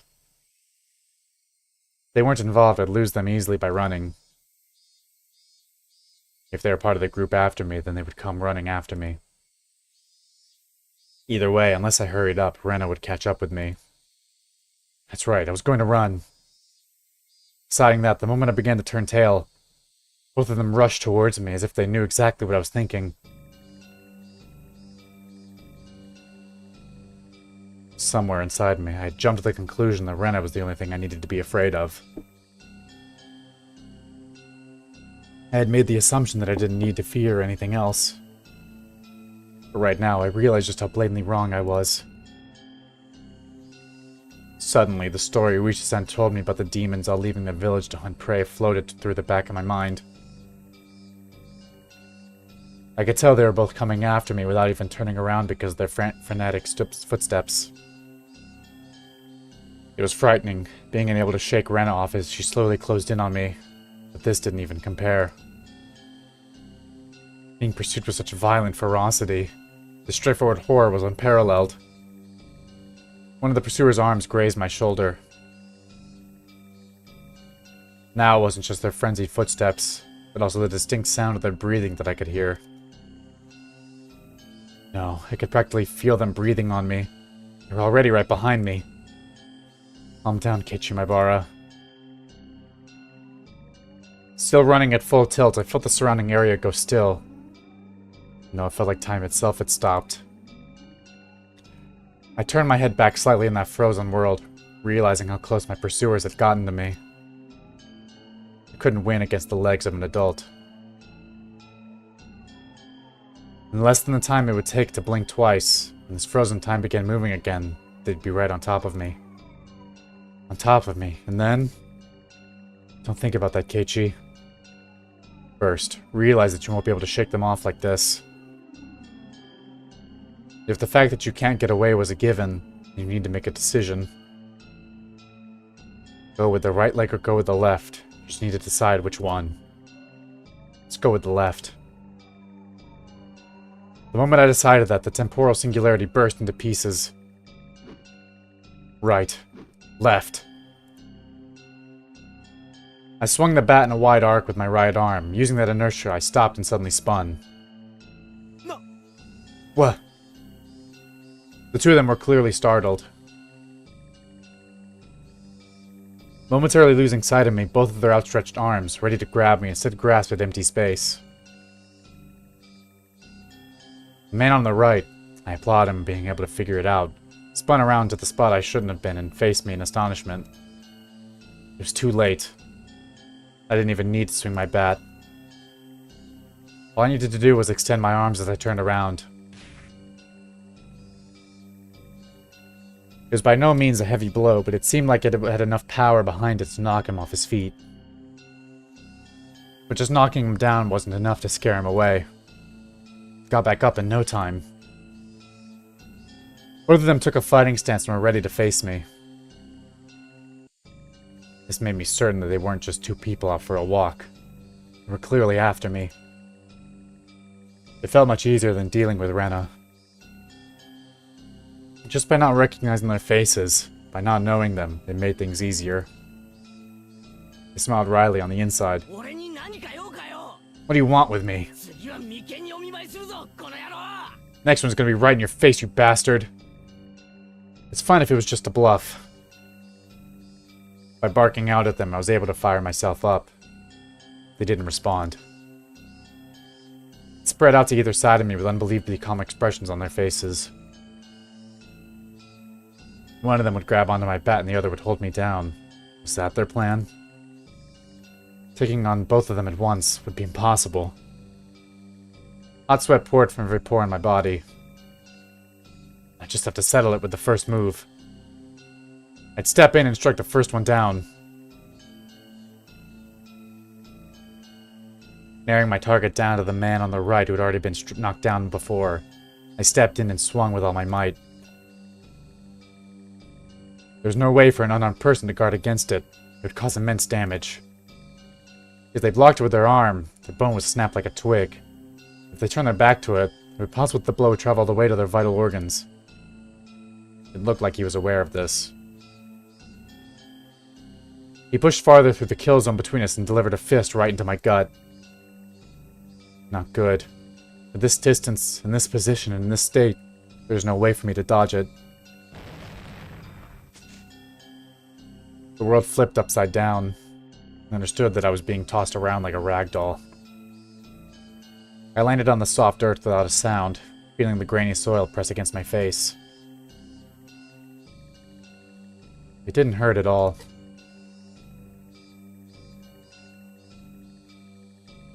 But the moment I thought that, I suddenly felt pain coming from the abrasions on my skin, as well as the contents of my stomach being forced upwards, flooding my mouth with a bitter sensation. I knew very well that I didn't have the time to relish this experience. I stood up as quickly as I could, but at that moment the other man was already barreling towards me. Being able to comprehend calmly that I simply couldn't dodge it made it all the more upsetting. After plowing into my stomach full force once again, my assailant twisted around behind me and locked his thick arm around my neck. My throat felt like it was being crushed by his immense strength. I couldn't even contemplate that I was being strangled, that I was about to go unconscious. My vision simply darkened and a silent whining noise began playing deep inside my mind. It took everything I had to keep myself from blacking out. While this was happening, the other man was more than likely standing in front of me. I wasn't able to open my eyes, but I could feel that he was there. There was nothing I could do now. Unable to shake this arm off me, I couldn't run, I couldn't fight back. Dire straits. I couldn't even come up with the phrase that adequately described my situation.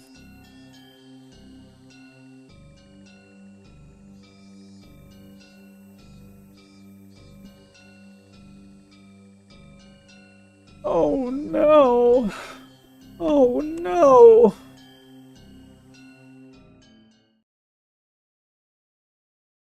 Am I alive?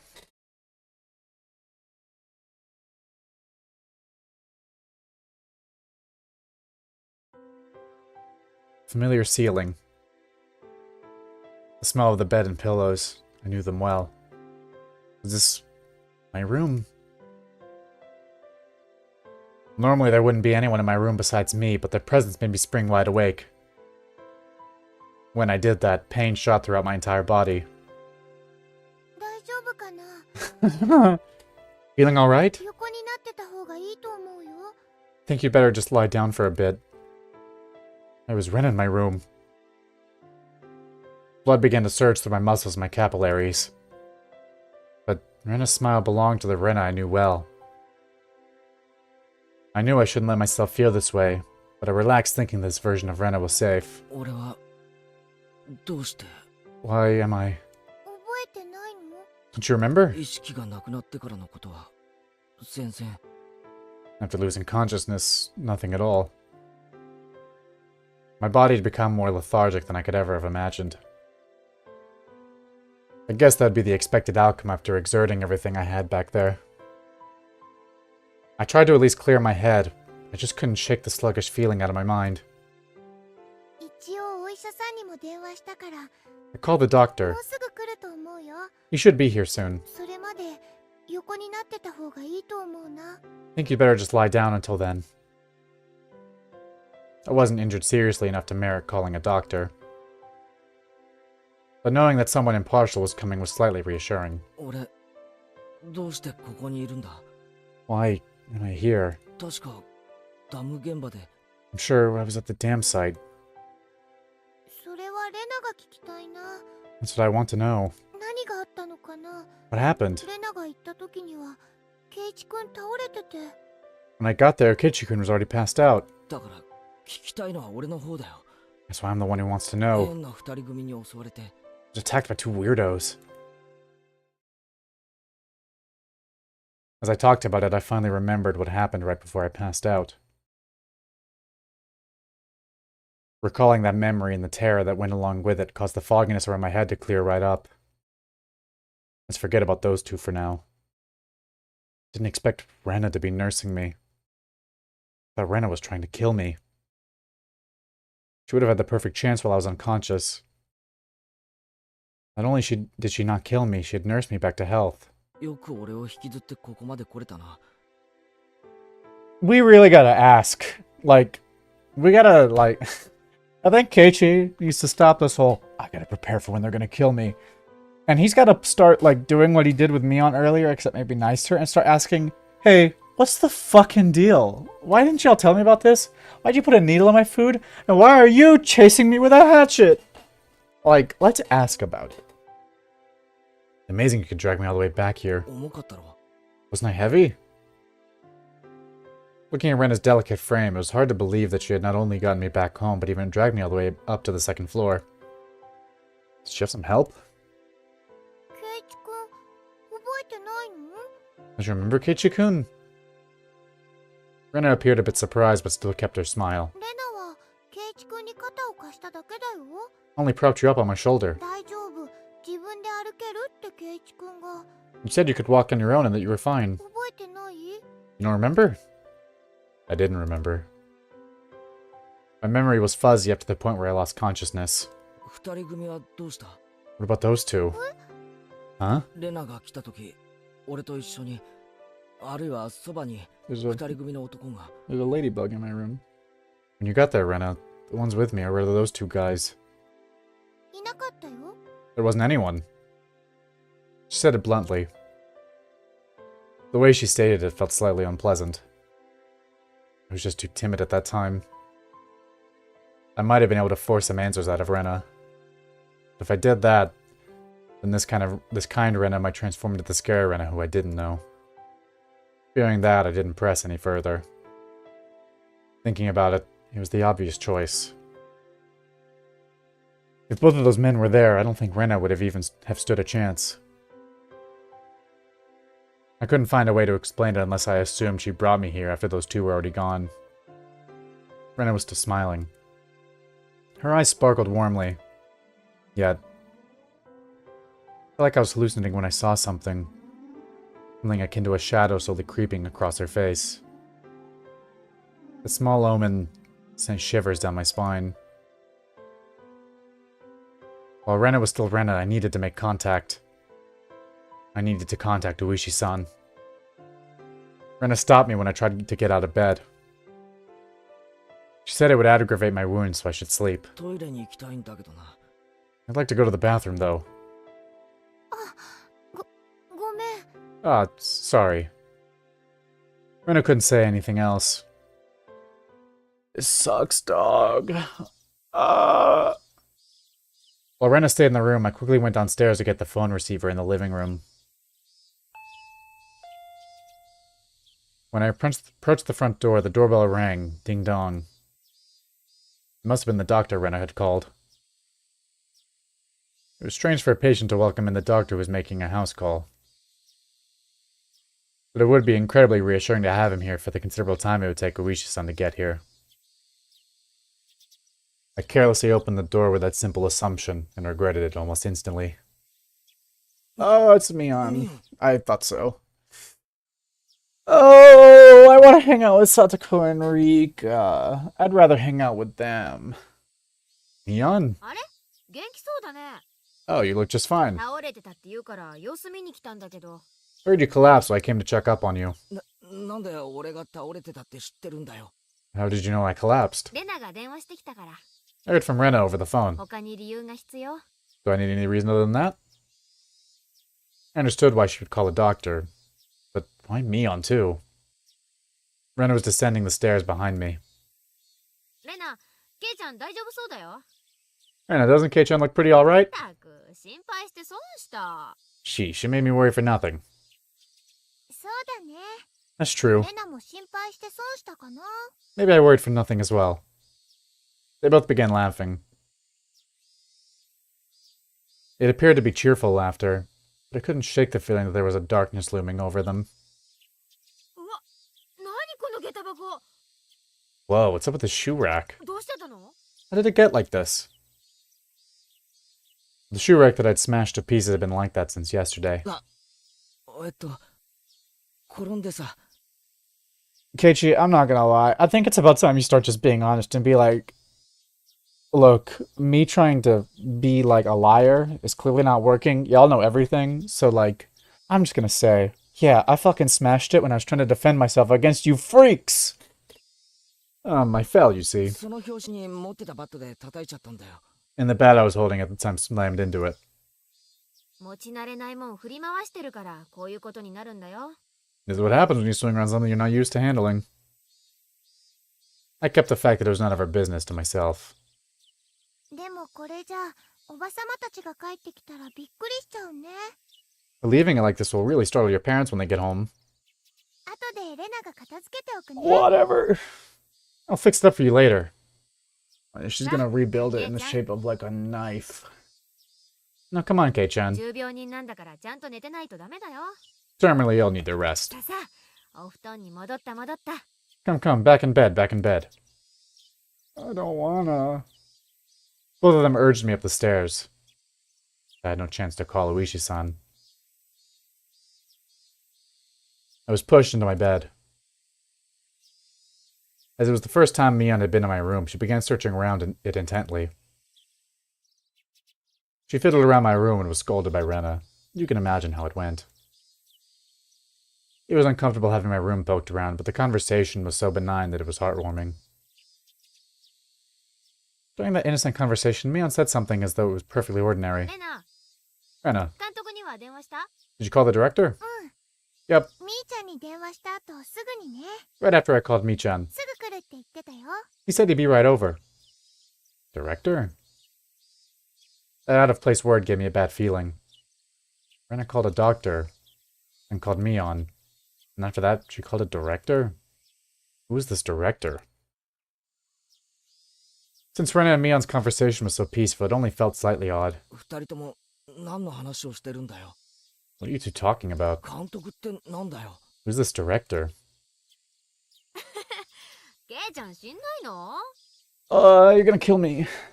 Did you know, Kei-chan? 監督って言ったら監督だよ。 We mean the director when we say the director. 映画の監督とか、 Like the director of a movie. 工事現場の監督とか。 Or like a foreman of a construction site. Uh-oh.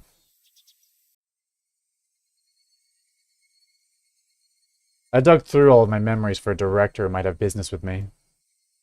Only one thing came to mind. What Rena had just said. The construction site foreman. The very first victim of the first incident. The dismemberment at the damn construction site. Foreman? That was strange. He was supposed to be dead. There's no way they could call him. お前らが何の話をしてるのかわからないよ。 I don't understand what you guys are talking about. その監督が俺と何か関係あるのか？ What does that director have to do with me? 来るって言ったけど、うちに来るのか？ He said he was coming. Do you mean to my house? I asked one obvious question after another. But all the two of them did was smile coolly at each other. There was a huge difference between how the two of them appeared and how my suspicions were playing out. Slowly, I felt discomfort and panic welling up inside me. I couldn't understand what Rena and Mion were talking about. ケイちゃん、最近は野球に凝ってるんだよね。 Kei-chan, you've gotten into baseball lately, haven't you? 監督。それ聞いたら喜ぶと思うな。 Pretty sure the director will be happy to hear that. Who is the director? だから監督って誰だよ？ So who is this director? 監督は監督さんだ The よ。 director is the director. Well, yeah, I know that. Director of what? だから監督って誰だよ？ So who is this director? It's not funny! Rena and Mion looked at each other and laughed haughtily.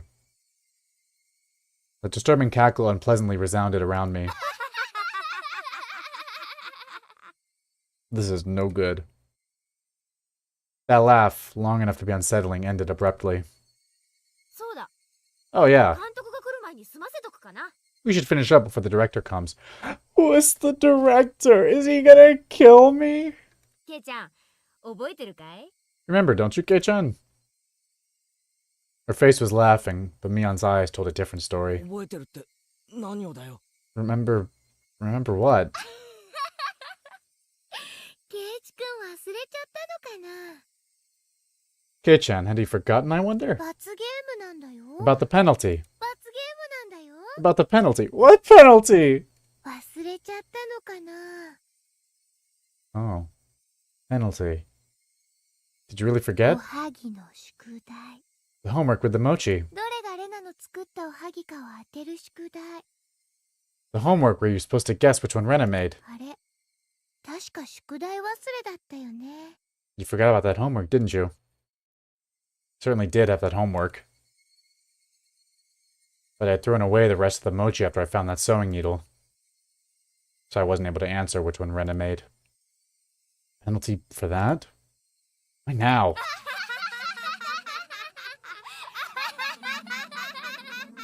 You two are the worst friends I've ever had in my life. I want to go hang out with Satoko and Rika. I fuck with them. They're good. Satoko plays pranks on me, and they're kind of shitty. But, like, she's fun and is still, like, sweet, I guess. And Rika's really sweet. She, like, pats my head when I'm feeling down. She's, like, my friend, okay? Like, they're like my little siblings. And I want to hang out with them again, because you two are scaring me. No doubt my question was written all over my face. Their answer to my question was that dry laughter. I could no longer make heads or tails of anything.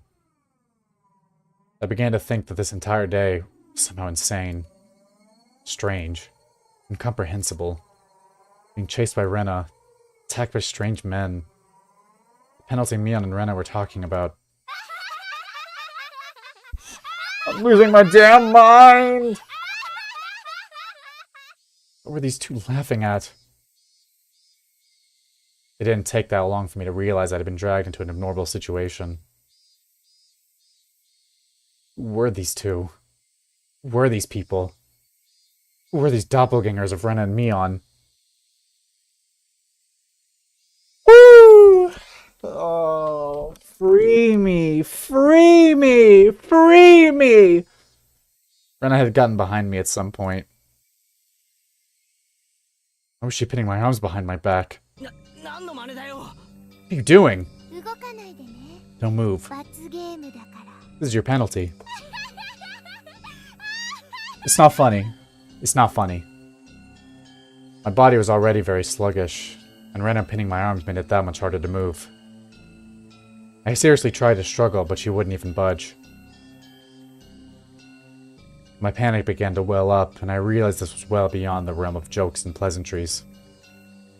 This freakishly monstrous strength would have been impossible for the Rena that I knew. Then, these thin, frail arms grasped me firmly. Whose arms were they? ケイちゃん、抵抗しちゃダメだよ。 Kei-chan, no struggling. 背則代。何錠でもいいや。 Club rule number? Nah, it doesn't matter which one. 罰ゲームに抵抗しちゃダメなんだからさ。 Can't fight against the penalty. Mion. No, that thing that looked like Mion. Spoke to me like how Mion would speak to me. But I was certain that this was not Mion. Someone who wasn't Mion. Someone who's just pretending to be Mion. Literally, I want to hang out with Satoko and Rika so bad. 監督が来る前に済まさないとね。 Need to finish this up before the director comes. Mion fished into her pockets and pulled out something bizarre. I could tell what it was just by looking. Such a thing to be in her pocket, my mind wouldn't accept it. なんだよ。それ。 What is that? It was a small syringe. It was a small, clear syringe, the kind a doctor might use if you went to them with a high fever. Rena held me even tighter. And I could hear that clattering laughter that no longer sounded like laughter blaring into my ear. That eerie laughter. It wasn't something that the Rena I knew could ever produce from her own throat. This thing that was pretending to be Rena. Was this their real laugh? Unable to defend myself, the syringe Mion was holding drew closer. And that needle tip was waved in front of my face countless times. 大丈夫大丈夫。 Don't worry, don't worry. 痛くないから痛くないから。 It won't hurt, it won't hurt. You gotta die. I'm sorry. 何をする気だよ。 What are you planning on doing? これは一体何の真似だよ。 What kind of sick joke is this? ケイちゃん、何言ってんだか。 What are you saying, Kei-chan? 分かってんでしょ。 You know exactly what's going on, don't you? 何が About what? 俺には何が何やらさっぱりわからねえよ。 I don't understand any of this at all. 知ってるくせに。 I know you know. 今さらかまととぶられてもな。 No use playing the fool this late in the game. わけのわからないことを言って俺を煙に巻くのはやめろ。 Stop talking nonsense to try and confuse me. 富武さんと同じ目にあってもらう。 You're going to have done to you what happened to Tomitake-san. Oh. Oh. Oh. Oh. Oh. Well, I didn't think she'd come on and just say it. What? Same as Tomitake-san? I didn't really understand what she meant. What did that have to do with this syringe? ケイチくん、とぼけてるね。 You're playing dumb, Keiichi-kun. うすうすは気づいてたくせに。 You should have realized it by now. Rena whispered into my ear, laughing as if to admonish me. But even the way she spoke was repulsive beyond compare. Playing dumb? Me? About what? You mean the same as Tomitake-san? So you're gonna have to draw on my shirt with a marker. Yeah! 初めはひき逃げされたものだと思っていました。 Everyone thought at first that it was a hit and run. ですが、意識を確かめるために近づいた警官はすぐに異常に気づきました。 Except when the officer got closer to check if he was still alive, he soon noticed it wasn't a normal situation. 喉がね、 His throat was scratched out. 引き裂かれていたんですよ。ナイフとか A knife or something? いいえ、 No. 爪でした。 Nails. Nails? Nails as in fingernails? With those gouged through? That's right. Mitake-san clawed out his own throat with his own nails and died. Bug just flew right in front of me. There's no way someone could die like that. So then for that to 薬 happen, 物を疑いましたが、そういう類のものは検出できませんでした。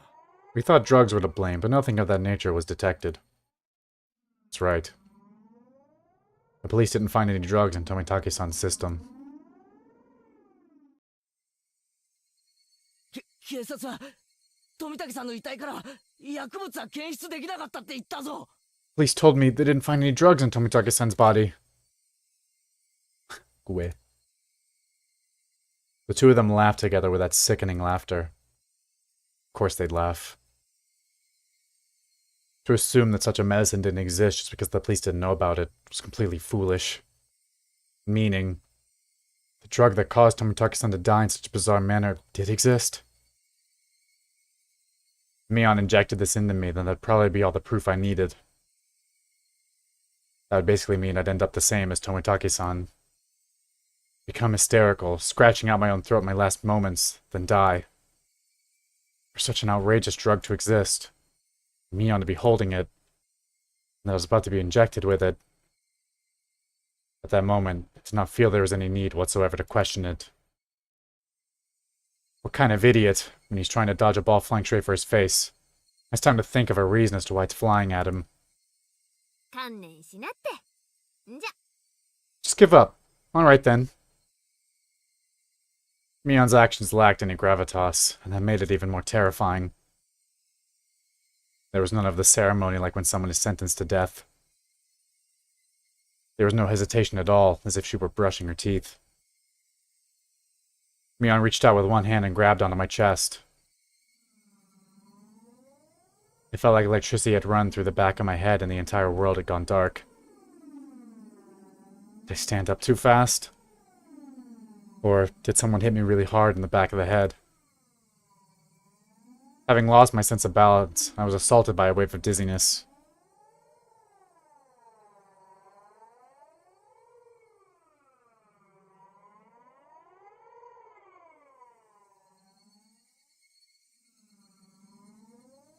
You can't do it there. That's evil.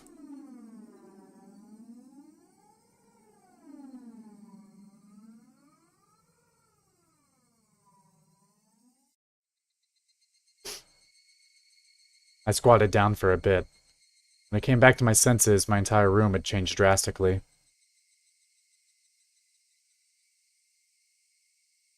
The numbness in my head was gone, and slowly I could tell blood was flowing to my extremities again. Well, I'm alive. How long had I been squatting here? How many minutes? Or has it been hours? It was almost as if the hands on the clock had stopped moving the entire time my eyes were closed. That's how little time passed. Really? The air in the room wasn't filled with that madness from before, only a dull silence. Rena wasn't there pinning my arms, and Mian wasn't there about to inject me with a needle. No way. Could it be all of it hallucination? There was no other presence in the room besides my own. It was the weirdest experience I'd ever had. I was certainly with Rena and Mian. I doubted my sanity for a moment, but I was also seized with some sort of comfort.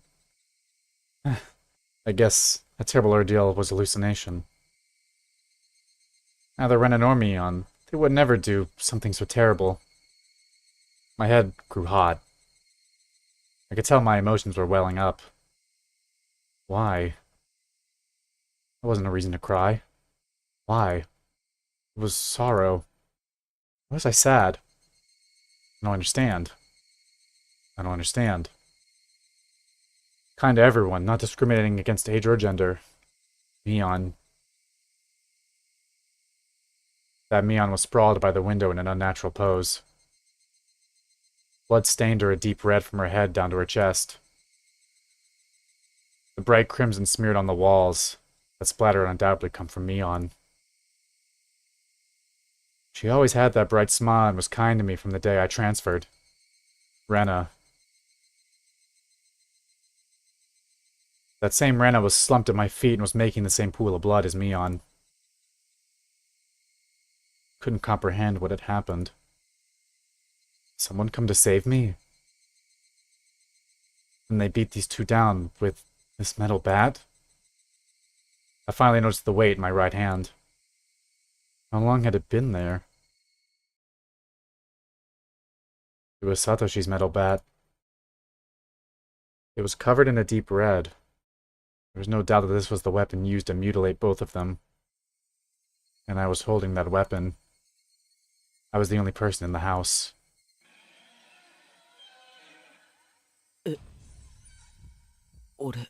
What? Looking at this objectively, I couldn't think of anyone other than myself who could have done it. I did this? That's right. Ichimabara. Of course I did it. I told myself gently, as if coaxing myself. Hey, me. There's no reason for you to remember it, nor is there a need to regret it. Eat or be eaten. You get that, don't you?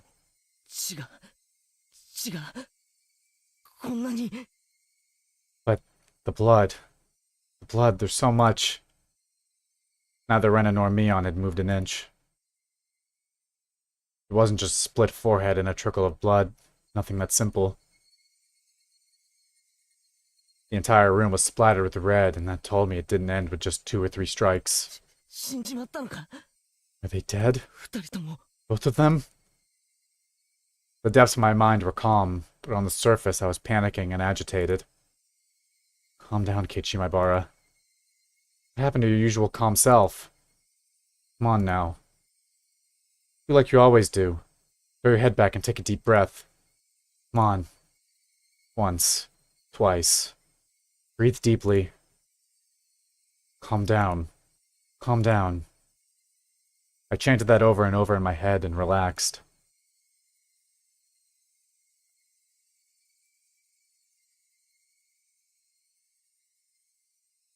Color came back to my vision and smells re-infused the air. At the same time, I remembered what happened when I blacked out.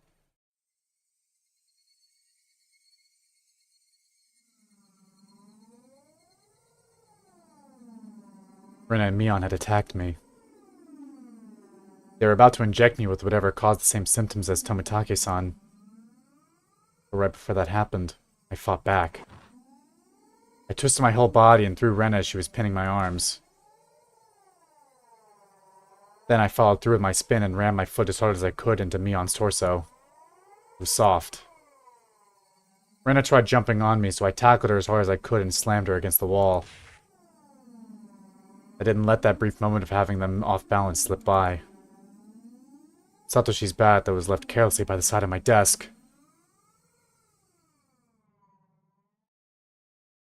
Weep. At that moment, everything went pitch black. There was nothing recorded past this point in the videotape of my mind. No, that wasn't right. It wasn't that there was nothing recorded. It was recorded just fine. Just the other me inside myself. It told me not to look and it turned off the TV. Just because the screen had gone black and I couldn't see it, didn't mean that the videotape within me hadn't recorded it. TV was just off. The video was still playing. The tape within me, creaking along, still playing. On the other end of that pitch black screen, that horrifying video was still playing. Compared to this, though, the scene right before my eyes, was still so difficult to take in. There was blood splattered everywhere on the walls, 2 of them in these unnatural poses. Not a sign of movement from them. Couldn't even tell if they were breathing.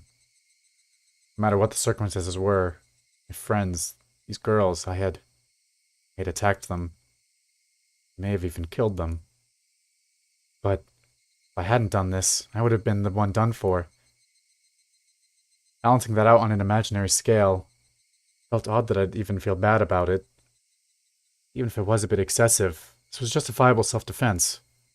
The proof was all here. 2 of them collapsed here in Mion's syringe. Mion's syringe, filled with some unknown drug, would certainly solve the mystery surrounding the incident with Tomitake-san. And from the fact that both of these 2 were involved, they'd be able to pick out the criminals one after the other. Still, I might be suspected for this. That was just fine. Anyway, now this should be a police affair.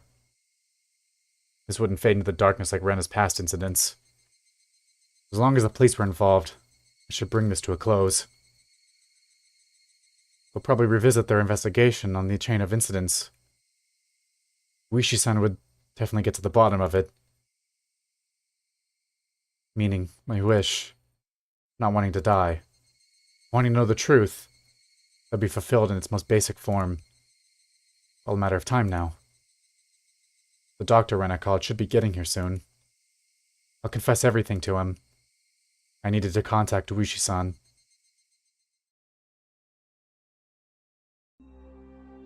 At that moment, I remembered. Besides the doctor, a director had been called. It was easy to imagine there was someone deeply involved with the incidents we're judging from Rena and Mion's conversation. The ache in my chest, caused by the gruesome deed I'd done, dissipated rapidly. It was not over yet. This place was no longer safe.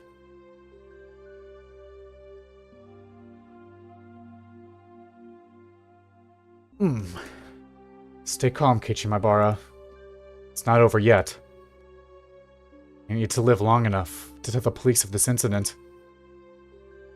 At that moment, I felt like I heard someone's voice from outside. Since people were speaking, it must mean there was more than one person. Oh. I moved the curtain ever so slightly and peered outside. It was a bizarre sight. About 4 or 5 grown men were all gathered at the gate. They very much resembled the 2 men who assaulted me at the dam site today. Those 2 might even be among them. There was one person there wearing a white coat. He didn't look like a doctor at all. My gut told me he was in disguise, only posing as a doctor. That guy would probably ring the bell and get me to open the front door. Pretend to be a doctor to get me to open the door, and then the rest of them would all rush in at once. At that moment, I saw the car parked behind the man and my heart nearly skipped a beat. The white van. What is happening? No mistaking it. That van. When they tried to run me down? The man in the white coat entered the gate and headed towards the front door. The rest of the men hid in the bushes and watched him. I probably couldn't pretend that I wasn't home. Undoubtedly, they'd just break the window and enter. I needed to get out of here somehow. Then use a public phone to contact Uishi-san. Then meet up somewhere. First of all, I need a weapon. And shoes. But before all of that, there was one thing that I had to do. I had no intention of dying. I'd live and reveal the truth about this nonsensical curse of Oyashiro-sama. But what would happen from here on, regardless of how determined I was, might bring about my demise. And that was why. There's one thing more important than getting out of here right now. I need to get that clock out quickly and take down the note hidden behind it. Damn it. Tape was sticking to it fast. It'd be fine if it was torn a little. I opened up the slightly torn note and began writing another passage with a ballpoint pen. I wasn't able to inform Uishi-san. The only thing I could rely on was this note. I never thought a piece of torn college-ruled notebook paper could be this reliable before. I had no time. I'd only write what I knew right now. I need to leave some sort of information that would lead them to uncover the truth. Rena and Mion are conspirators of the perpetrators. This was an undeniable fact. I still didn't want to believe it. It was a fact. Anyway, I'd leave all the information that would help lead them to find the perpetrators. There are 4 or 5 adults, maybe more. They have a white van. This was everything I was able to see from the window. Maybe more. Also, there was that unidentified person known as the director. To begin with, the term director didn't even mesh with Hinamizawa at all. If you're going to include the directors from the past incidents, and the only one is the construction foreman, the victim from the first murder. The very first victim in the chain of incidents. Killed in a lynching, his body divided into 6 pieces. His right arm was never discovered. The police should have confirmed that death. But Ren and Mion did both call him director. He said director. Wouldn't use that term to refer to someone who was dead. The police would never even conceive that someone who was deceased could be involved. That'd be some sort of oversight? I didn't know. But even if I didn't know, it could be a big hint for Uishi-san. That's right. I needed to start fresh from the first incident. It wasn't just a simple dismemberment, but the start of the string of mysterious deaths that would follow. But then, there must be something hidden there. Please reinvestigate the victim from the dismemberment incident. He's alive. His death should have been established after an autopsy. Logically, you would think as much. Was that really the case? Could have been some sort of ploy that they were able to deceive the police with? Shouldn't jump to conclusions. But he may still be alive. I had no time to ponder that right now. Oh yeah. Something even more important I needed to write. Tomitake-san's death was from an unknown drug. That's right. A drug. It's an irreplaceable piece of evidence. No doubt, just by having this, everything would be uncovered. I couldn't just leave that vital clue lying on the floor. This syringe is proof. Writing that down, I stuck the syringe onto the back of the clock with plenty of tape. So it absolutely would not slip out and fall to the floor. Firmly, firmly. I'm gonna die. The bell rang. They were here. I couldn't write anymore. But even still, there was one last thing that I had to write. I have no idea why it has become like this. This may be the closest thing to the truth out of everything I wrote on this note. If you are reading this, then I am probably already dead. Though you may or may not find my body. I was going to write out everything that could happen. Either dying from the curse, or being demoned away. You who are reading this, please uncover the truth. That is my only desire. With this, my last will and testament was complete. It wasn't certain that I was going to die, but it was my final plea, just in case. I folded the note, stuck it back onto the back of the clock, and returned the clock back to its usual spot. Couldn't help but pray. Luishi-san, if something happens to me, I'll leave the rest to you. After that, I gazed down silently at Rena and Mion. This was probably the last time we'd ever see each other. Rena, Mion. 俺みんなのこと本当に友達だと思ってたんだぜ。 I really had thought all of us were friends. But why did it end up like this? I never had any fun in my previous school. I only worried about standardized test scores. But if the school I hoped to get into was where I really wanted to go, or a safety net, that was all I talked about. It was a dull life. The people I called friends were also my rivals in studying, in competitions, in personal records, and standardized test scores. Everyone here taught me how unhealthy that lifestyle was. This month was really fun. Making a fuss over lunch, making a fuss over the club, making a fuss over the festival. Something hot began dripping from my face. Uncontrollable tears. I should have no obligation to shed tears for them. They wouldn't stop. Even if they were after my life. Even if they were trying to kill me. Everything that happened this month, I wouldn't forget it. Could it be those happy days were all a facade as well? Was it all a trap, meticulously orchestrated up until today to ensnare me? Could it have been that I just arbitrarily assumed they were my friends? That couldn't have been the case. Both Ren and Mion, they really were my friends. Those happy days, there was nothing fake or unclear about them. Someone probably forced them to try to kill me. Or their minds were taken over, possessed by the supernatural entity known as Oyashiro-sama. Regardless, both Ren and Mion were the best friends ever. And when they were coming after me, it wasn't of their own volition. But they weren't the kind of people to sell off their friends, no matter what means were employed to force them. There was no way such a thing as being possessed by Oyashiro-sama could happen in reality. Then, did the real Rena and Mion come after me? What was I thinking? What a silly, dumb idea. Having beaten down both Rena and Mion, I was still debating if they were the real ones or fakes. There was no real or fake. Only the reality that was before me. Rena and Mion were sprawled out at my feet. That was the only truth. I was only trying to twist the facts to my benefit, that I had beaten my friends to death.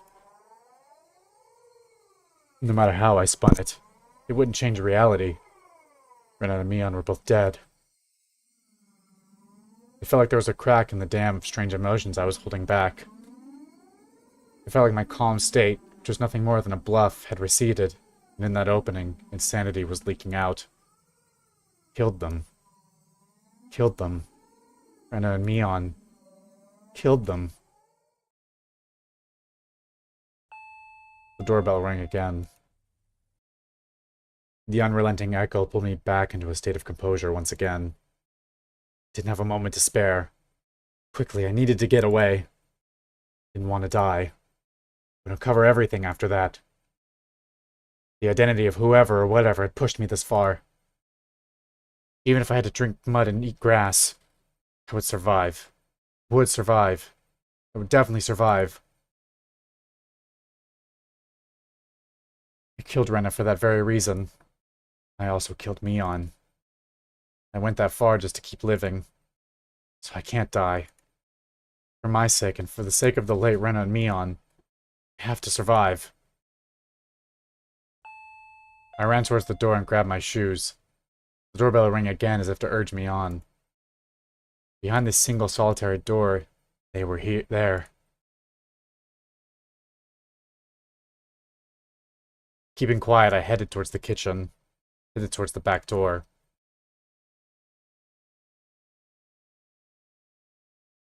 I know we're getting to that time, but as you can imagine, the chapter's almost over. I'm gonna make it to the end of the chapter before we call it. Oh, hey, there's the bug that's been flying around. What the hell are you? Oh, well. Before opening the back door, I put my ear to it and checked for people outside. No one? After I put on my shoes, I opened the door slowly so as to not make a sound. Here he is, the back door! Piercing voice echoed out. That voice stabbed through me, setting my hair on end. I had to run. Get out of here, Keiichi! One after the other, I felt stuff like rationale and intelligence, those things you use when you have time to spare, spill out of me. I didn't feel any pain from the branches scratching my arms and forehead. My autonomously pulsing heart also felt neither fatigue nor pain. My entire being just wished to live. There was nothing else it desired. It probably had no complaints whatsoever, so of course I wouldn't feel fatigue. I just ran, just recklessly rushing in the direction I was already heading. Even if nobody was chasing after me, I'd still be running like this. There wasn't a thought in my mind about where I was headed. Turning around, I felt a presence right next to me. That presence was, without a doubt, chasing me like my shadow. If I took even one misstep, I'd be devoured. That's what I thought, so I didn't turn around. I didn't stop. I ran. Full speed.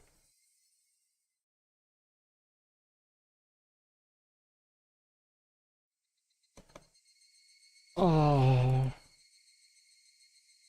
That was the chirping of the Higurashi telling me it was evening. Trying to tell me something, and then I finally heard it. The wailing cry of the victims who didn't make it. Would I be joining them?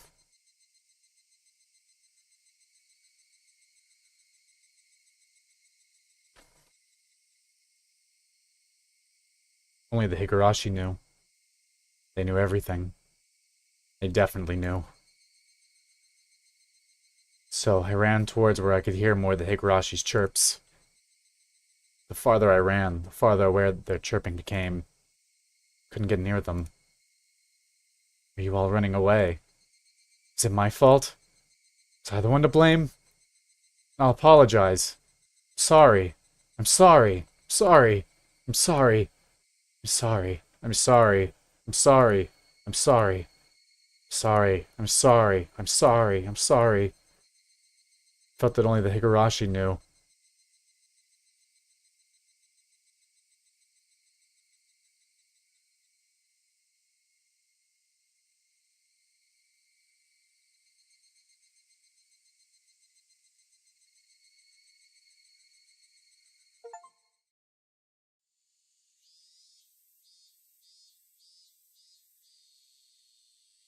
The smoking room was filled with a cloud of cigarette smoke. The expensive smoke filter gave off some crackling noise, but it didn't seem like it was doing anything at all.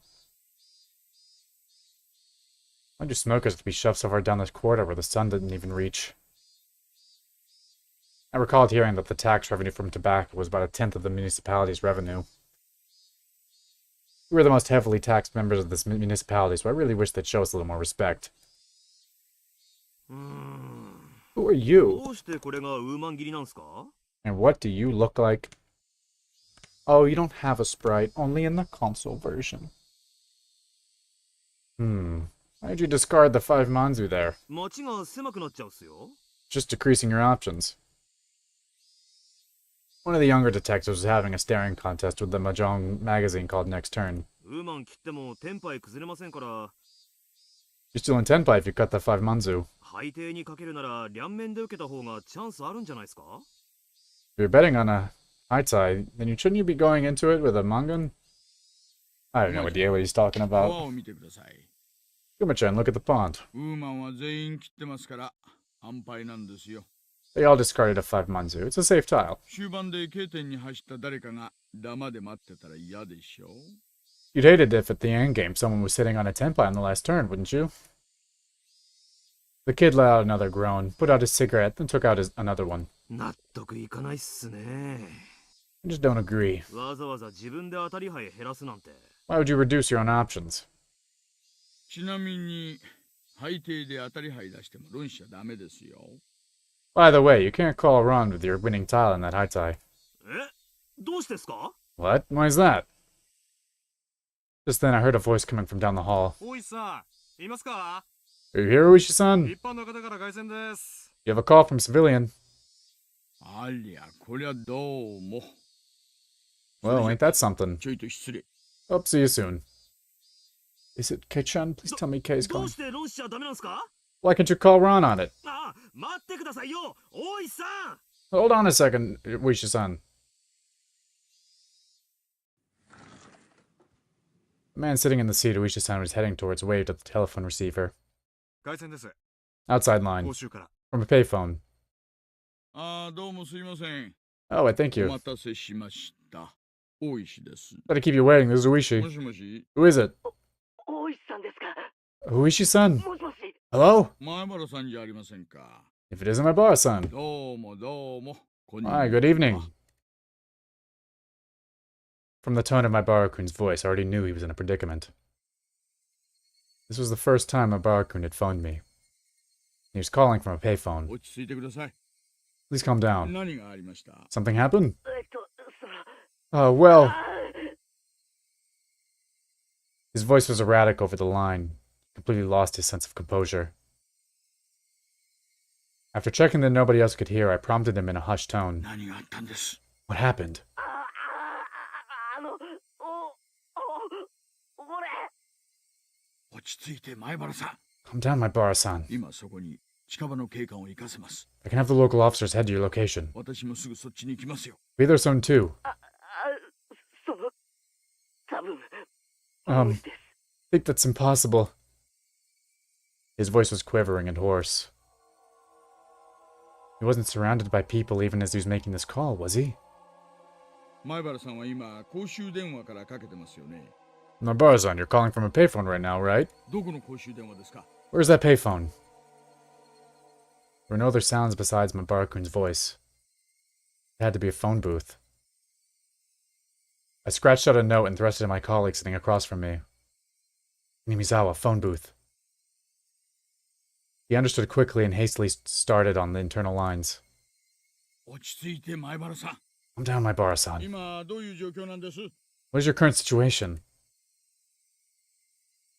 It was best practice to avoid flustering someone panicking, but this was an urgent case. Mabarakun didn't just get in trouble, get away, and then call me. He was in the midst of something dangerous right now. But yelling at Mabarakun right now would just needlessly cause him to be even more frantic. Mabarakun wasn't just calling to seek help. He was trying to tell us something more than that. And whatever that was. If I didn't get it from this call, I was certain there would never be another chance. My colleague pushed a note in front of me. There's only one booth in Hinamizawa.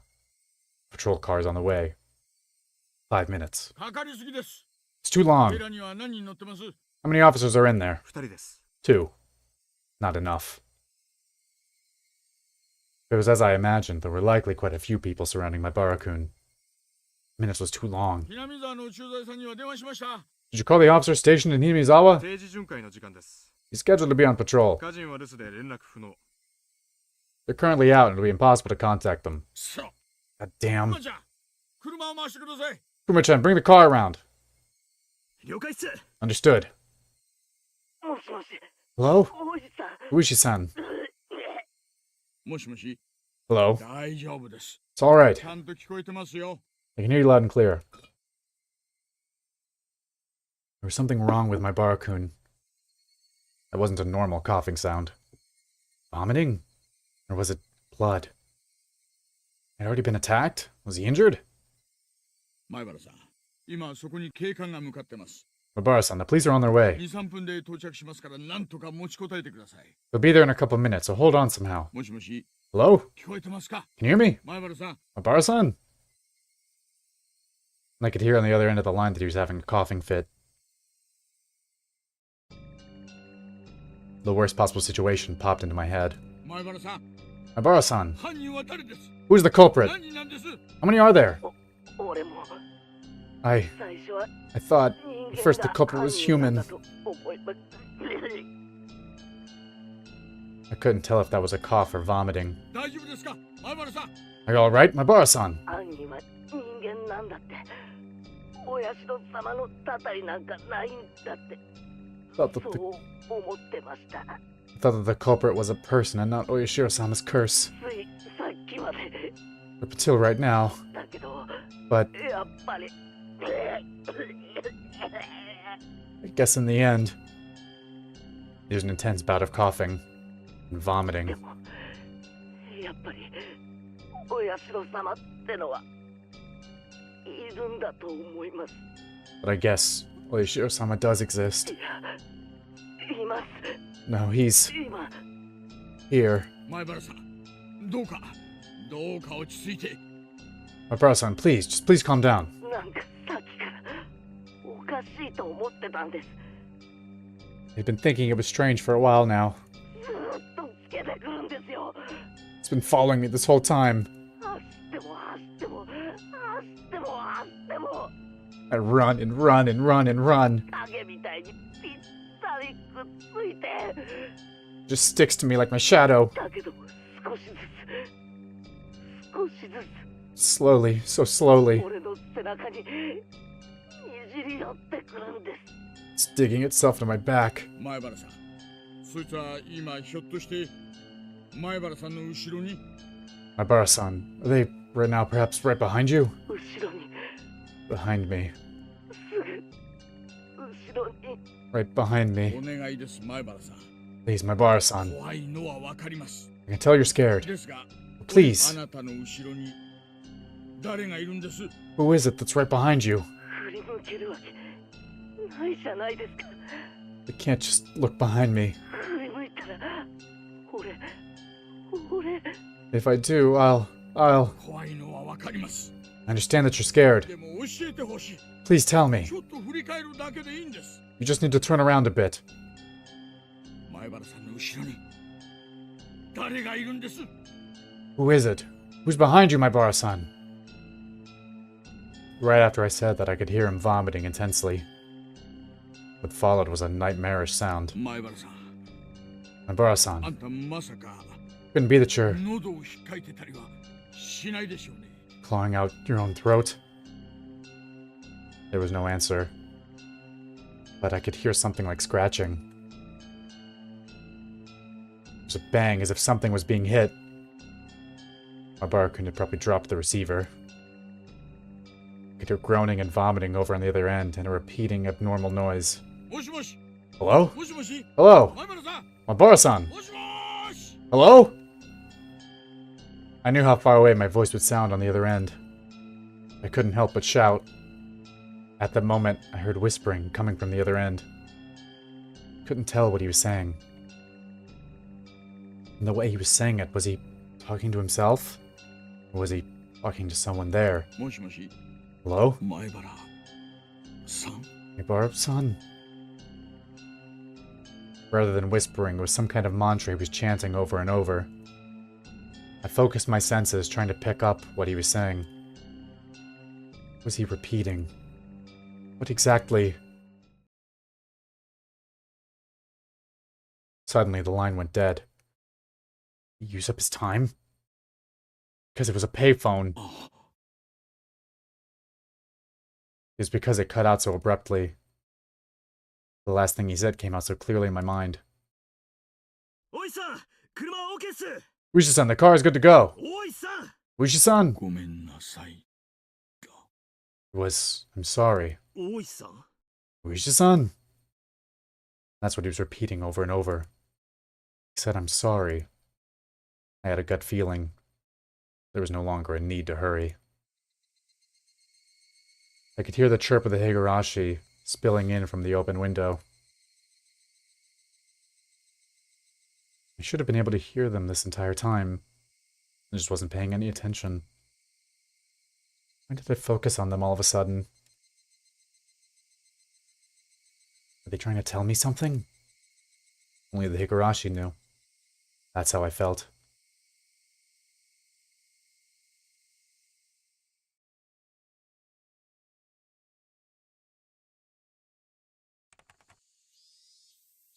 June 1983. In Hinamizawa, a remote village near Shishibone City, there was a murder involving 2 female students. The suspect is Keiichi Mabara, aged 1X. The suspect called over his 2 female classmates, Rena Ryugu, Mion Sonozaki, to his house and beat them to death with a metal bat. No, that's not what happened. The scene of the crime was the suspect's room on the 2nd floor of his house. The inside of the room was covered with a significant quantity of splattered blood, and there were signs of a struggle with the victims. In addition to the scene of the crime, the entryway, living room, and kitchen all had traces of a struggle. At the entryway, the shoe rack and wall had evidence of being impacted by a strong blunt force. It is believed to have been the same bat as the murder weapon. Having no traces of blood, it is believed the destruction occurred before the murders. There is the possibility that the suspect overpowered his victims to keep them from fleeing. In the living room, the rug had been pulled back, then thrown aside. It's hard to believe that this had connection to the struggle with the victims, and thus the reason for this remains unknown. In the kitchen, the garbage was torn apart and its contents were spread out on the floor. Garbage was strewn about in the surrounding area, and the handprints believed to belong to the suspect were discovered. It is believed that the suspect had for some reason taken out the garbage and struck it with his fists. The reason for this remains unknown. In addition, there was a note stuck to the fridge. The words, "Was there a needle?" were written on it. The meaning behind this remains unclear. Just in case, the garbage was searched, but a needle was not discovered. Though the garage door was functional, it had been left open ever since the suspect moved in. The garage door was found closed. The suspect's fingers were discovered on the garage door.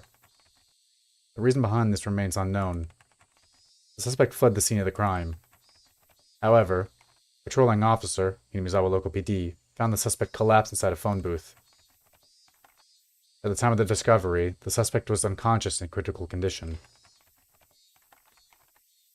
He was rushed to the local hospital for treatment, but did not regain consciousness and died 24 hours later. The results of the autopsy indicate the immediate cause of death to have been hypovolemic shock. It was determined that the suspect had clawed at his own throat with his fingernails, and the resulting bleeding caused his death. With the similarity to the death of Tomitake-san the prior week, the police believe there to be a connection and have opened an investigation. However, due to the wishes of the local authorities, it will be a confidential investigation. Due to the abnormal nature of the death, it was suspected that drugs were involved, but as of Tomitake-san, no traces were discovered. What prompted all this remains inexplicable. As such, this case is being treated as an act committed on impulse. However, with several accounts of the suspect's behavior leading up to the incident, it's possible this was premeditated. Separated from his group of friends, isolation, inexplicable behavior. Several days before the incident, the suspect began carrying around a metal bat. The suspect was observed displaying aggressive behavior, as well as talking to himself at school. His classmates have actually heard portions of what he was saying. 2 days before the incident, the suspect declared to his parents the possibility of his death. Due to these circumstances, the police have begun an investigation on the possibility that this crime was not committed on impulse, but was instead planned several days in advance. Afterwards, a note was found in the suspect's room that he had written himself. The note was written on 2 sheets from a B5 College Road notebook that had each been torn in half. As if trying to conceal it, it was stuck behind a clock on the wall. Contents are as written in the appendix. The police believe it to be strongly related to the incident. The police changed their line of investigation based on the possibility that the suspect was involved in some sort of incident himself. However, no further clues were found, casting doubt on the credibility of the note. Was the crime impulsive or premeditated? With the situation unclear and no further developments, the case has been labeled as unresolved. However, the following year, suspicion arose regarding the nature of the note. The note was not written on two halves of B5 paper from two separate sheets, but was originally a single sheet of B5 paper. In order to erase several lines from the middle, someone had torn them out. Judging from the size of the letters, the missing section is estimated to be 2 to 3 lines. It's highly probable that the person who eliminated the lines in question is not the suspect. In addition, judging from the traces of large quantities of cellophane tape being stuck to the back of the clock, the speculation that something other than the note was stuck there has arisen. The person who first discovered the crime was a detective rumored to have a connection with the incident, Hirado Oishi. He underwent voluntary questioning but denies involvement in any damages to the note. The suspect's note. I, Keiichi Maibara, am in fear for my life. Do not know why they are after my life. The only thing I do know is that it has something to do with Oyashiro-sama's curse. And Mion are conspirators of the perpetrators. There are 4 or 5 adults, maybe more. They have a white van. This is all in the first sheet. The section below this has been ripped out. This is from the second sheet. The section above this has been ripped out. I have no idea why it has become like this. If you are reading this, then I am probably already dead. Though you may or may not find my body. You who are reading this, please uncover the truth. That is my only desire. Keiichi Maibara.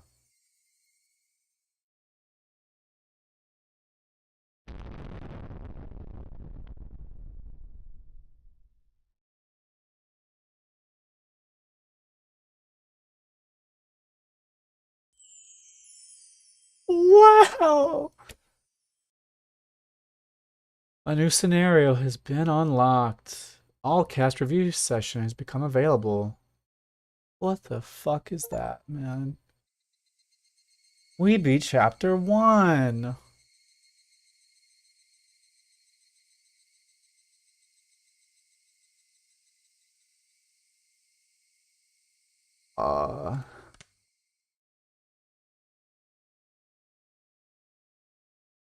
What is this? はい、日暮らしの泣く頃に水鬼隠しをプレイされた皆さん、お疲れ様 Don't です。 talk to me like this after this. After everything, you're gonna talk to me like this? Don't thank me. I don't want it. いかがだったでしょうか。 How was it?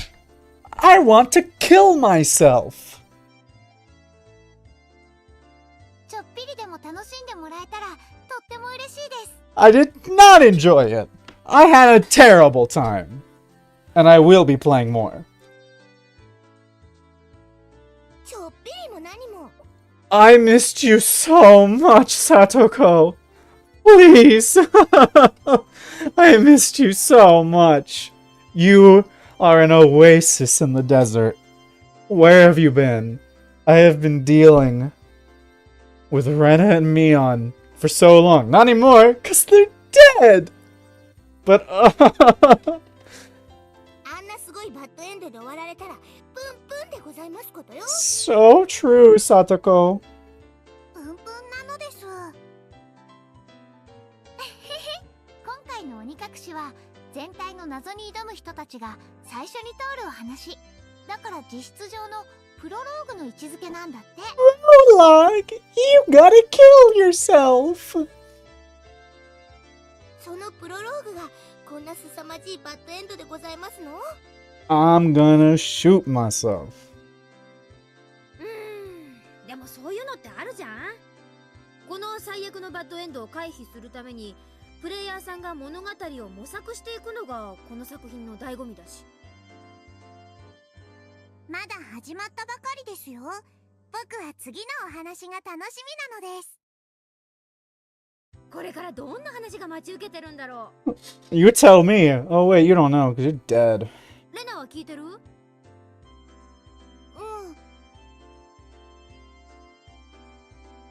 他のシナリオにはどんな展開があるんですの？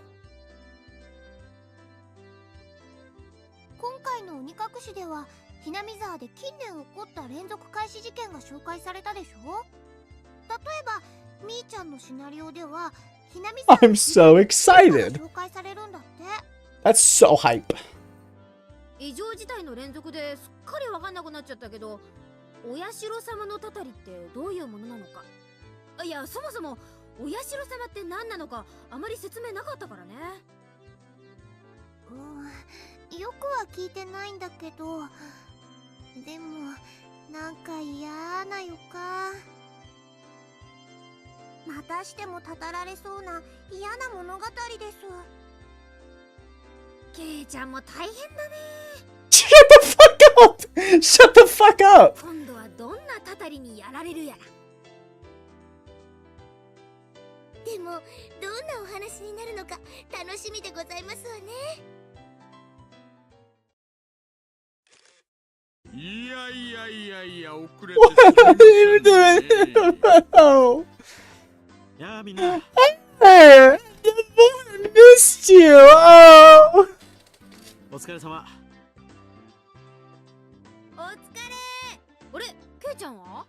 ケイチ君はもう次のシナリオの台本読みに行っちゃってるんだよ。Oh, it's all a movie. 主 Oh. 人公だから大変だね。 He's dead. He's got no more script. His character's out of the story. 残念ですね。ちょっとだけでも顔を出してくれればよかったのに。きっと喋るワード数が多すぎて居残りな前原さんのセリフだけで普通のアドベンチャー Personal 全 problem. 員分の量がありますからしかし、ケイチ君やレナちゃんなんか特にだけど、大変なお話だったね。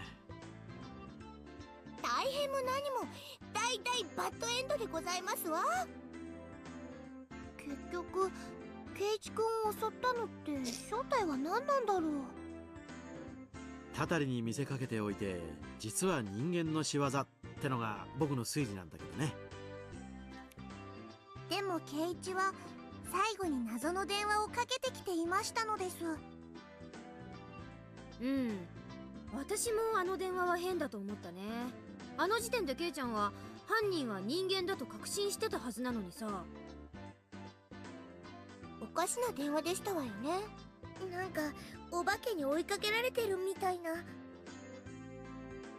あの電話だけだとやっぱり犯人って人間じゃなくてたたりなのかなって思っちゃうよね。せっかくですから意見を出してみようと I 思います。 don't care. じゃあ園崎さんから。私は絶対に人間説。ひなみ沢の怪しい昔語りかなんかになぞらえて誰かが起こしてる人為的事件だと思うね。確かに毎年お祭りの日になると起こる連続開始事件なんて怪しいもんね。その連続開始っていうのも何かの昔語りの再現なんだよ、きっと。私はたたりだと思いましたよ。玄関で圭一さんが暴れたシーンとかラストの電話のシーンとかを見れば人間が犯人では説明がつきませんもの。そういえばそうだよね。とても人間の仕業とは思えないシーンだったし。僕はそれでも人間が犯人だと思うね。あの玄関やラストのシーンは追い詰められた圭一君の被害意識からの妄想じゃないかって思うんだ。難しい言葉を使われても分かりませんわ。つまり怖がりの圭一が見た幻だと言ってるのです。 It's possible. じゃああのシーンの正体は圭一さんの後ろにいた謎の気 I've broken. Good time, man. You probably shouldn't be here. They are saying spoiler stuff here. This is a bonus thing that I'm reading. So you probably shouldn't be here. Just pop in to say hi and come back. Any context when I watch back? Yeah. No, you probably want to leave. You're gonna get spoiled. Yeah, catch you later. 引っ掛けだよ、引っ掛け。みーちゃん、引っ掛けってどういう意味？富田家のおじさまが言うようにさ、あのシーンは追い詰められたケイちゃんの被害妄想のシーンなんだよ。それを濃密に書くことでプレイヤーにたたりだと思わせようとする演出なんだよ。だから引っ掛けってわけ。それを言われると、でも。 How long is this? まあそういう可能性もあるってことだよ。だとすると、犯人は複数で村ぐるみっていう劇中の大石さんの推理は正しいのかな？当の本人の大石さんはどう思いますか？私ですか？悩みますね。あれ？僕はてっきり大石さんは人間説だと思ってましたけど。劇中の私は犯人は人間だと断じてますが、人間が犯人だとするといろいろ不可解なことが多いんですよ。例えばどんな？大石刑事さんの推理を聞かせてください。まず人間が犯人だとすると絶対に動機が必要なんです。こういうことをして誰が得をするのかってことなんです。つまりおじさま、人間が犯人なら連続開始事件を起こすことによって誰かが得をしなくちゃいけないってこと？そういうことです。ダム開発の関係者が死ぬうちは利害も感じられましたが、近年の犠牲者はそれとも無縁です。第一、前原さんを殺して誰が得をするというんです？なるほど。そう言われると僕も弱いな。だってお金とかも取られてはいないんですもの。人間が犯人なわけありませんわ。でもそうとばかりは限らないんじゃない？さっきみーちゃんが言ったように何かの昔語りの再現そのものに意味があるんだとしたら。そういうこと。これは営利殺人じゃないんだよ。きっとこれは村の血塗られた歴史を再現するための何らかの儀式的殺人じゃないかなって思うわけ。では聞きますですが、それを再現すると誰か得をするのですか？得をするんじゃなくてもっと心理的なもの。僕は何かの復讐じゃないかと思うね。土着的な何か。今回のシナリオでは語られなかった因縁だよ。なるほど。過去にひどい扱いを受けた暴家の人たちが先祖の恨みを晴らすために。私はそれにも反対ですね。じゃあ何？大石さんはまさかたたり派なわけ？そうですわそうですわ。刑事役の大石さんが言うんですもの。たたりに決まってますわ。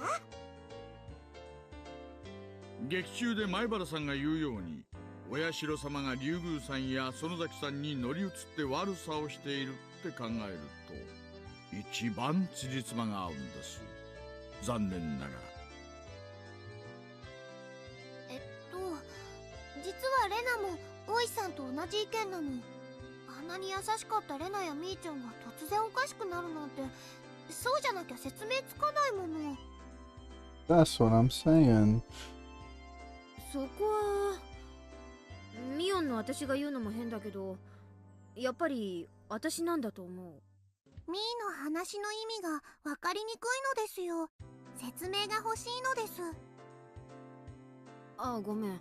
つまりさ、これってすっごく残酷な話なんじゃないかって思うんだよ。何みーちゃん、それってひょっとして。突き詰めるとそうなるのかな。僕もちょっと疑ってる。つまり竜宮さんも園崎さんも実は本当にああいう性格で、引っ越してきたばかりの前原さんを騙している悪魔なんだと、こういうわけですか？そんなの嫌ですわ。 Me too, Satoko. I'm so with you. これは全部タタリの仕業なんですのよ。レナさんもミオンさんもみんな優しい、いい人がいいのですの。レナもそうだな。レナやミーちゃんって本当にいい人なんだって思う。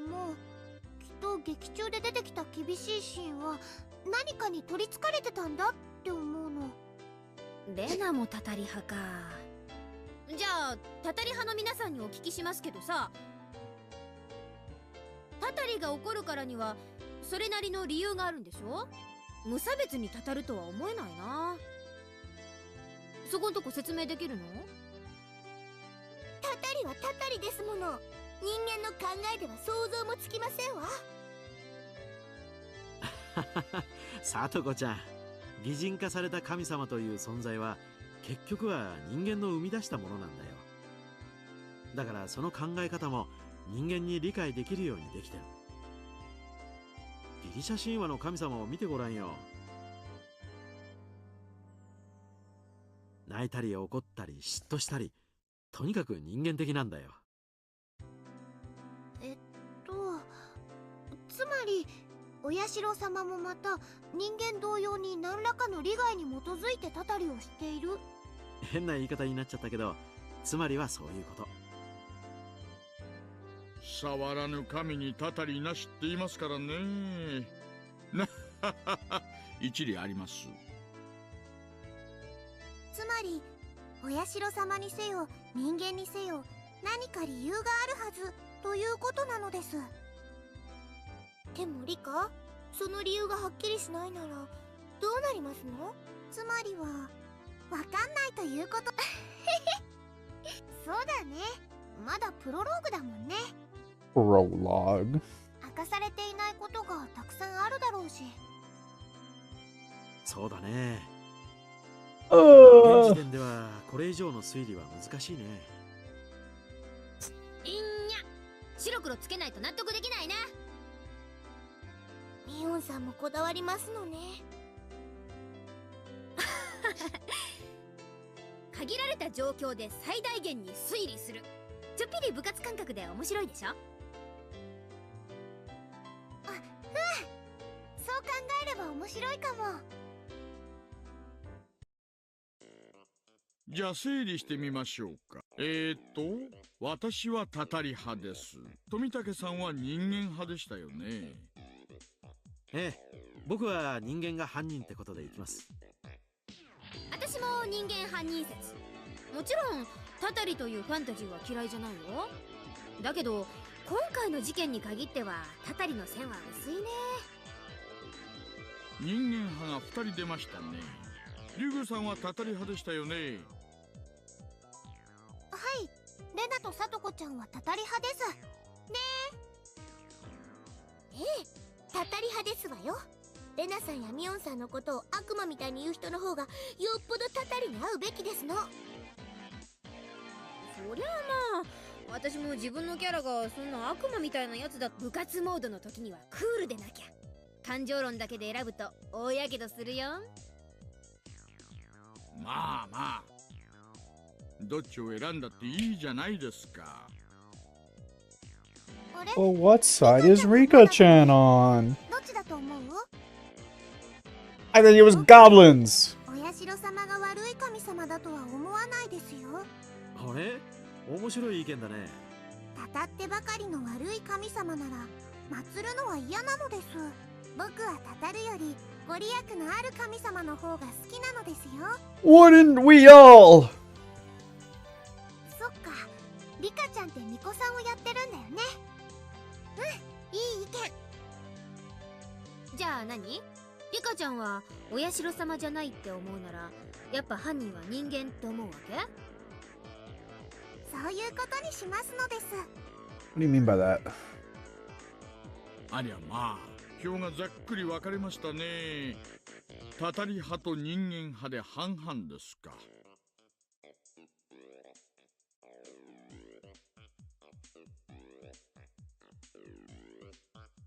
Oh, they got no dialogue for this one.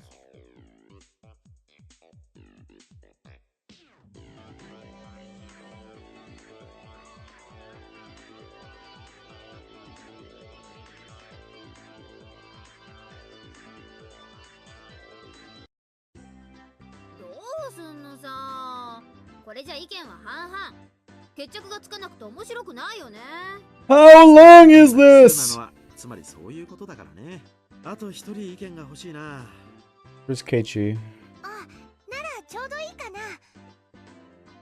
ケイイチ君本人に聞いてみない？電話で。たたり殺された本人の意見は貴重ですよ。そうと決まれば早速電話ですわ。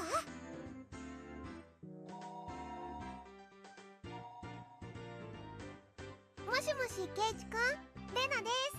今お仕事お忙しいですか？ああ、忙しいぞ。シナリオが1本終わって一休みって思ってたら、すぐに次のシナリオ。 What are you gonna do? You coming back as a zombie? ケイちゃんどんな感じ？忙しいって？うん、拗ねてる。聞こえてるぞ、こら。お前ら打ち上げ会でいいよな。俺も出たかった。収録の残りゼリフ数で僕たちの誰か一人でも抜いたらケイイチも参加できるのですよ。リカ、あの量でそれは不可能ですわ。あ、それでごめんね、ケイイチくん。今回のシナリオでね。ケイイチくん、死んじゃったじゃない？犯人は誰だろうねってそういう話をしてるの。つまりさ、ケイちゃんを殺したのは人間かお社様のたたりかってことで意見が分かれちゃってるのよ。本当にごめんね。台本読みで忙しいところ。ケイイチくんはどっちだと思うかな？そんなの決まってんじゃねえか。どっち？どっちなんてもんじゃねえよ。村の怪しげな奴らに狙われて、さらにお社様とかいう怪しいのにたたられて、人間もたたりも全部。Keiji, you fucking fence rider. これは何かの嫌がらせか。かわいそうかわいそうです。今度頭をなでなでしてあげますです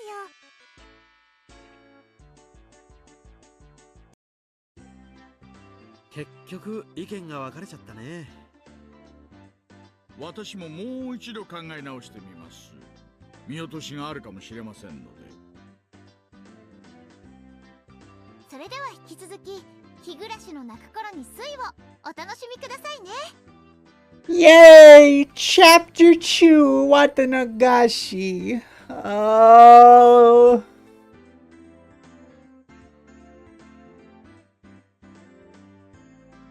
Whatever.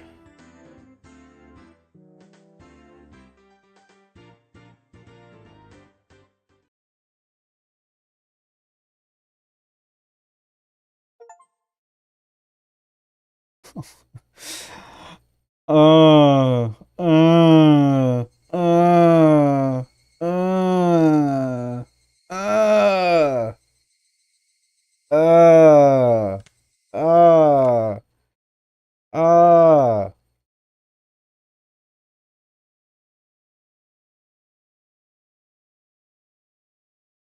Huh? I'm missing an achievement. Read all tips. I'm missing a tip. What the devil? But I've read the tips. What? Did I miss one? You want for the thumbnail? Oh shit, I said it throughout the stream. That one CG of the red eyes. There was a sprite, I think, at some point I wanted. English do that sometimes. I want my achievements.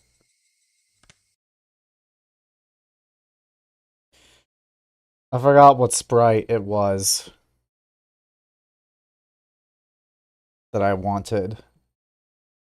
It was either a Rena or a me on Sprite. Methinks. This game sucks. So Keiichi's dead. I guess we're gonna get someone new in Chapter 2, which I should install, shouldn't I?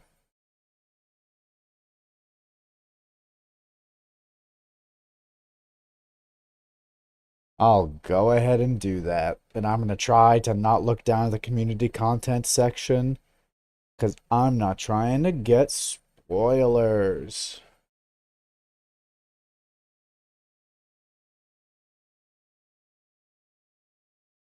So, like, Keiichi's dead. He died.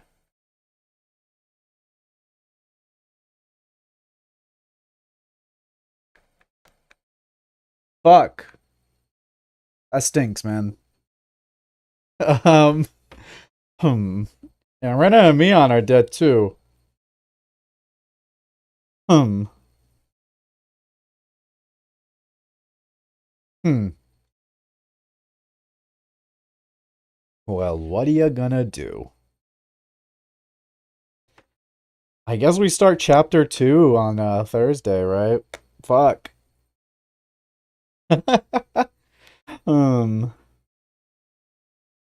Well, anyway, guess I'll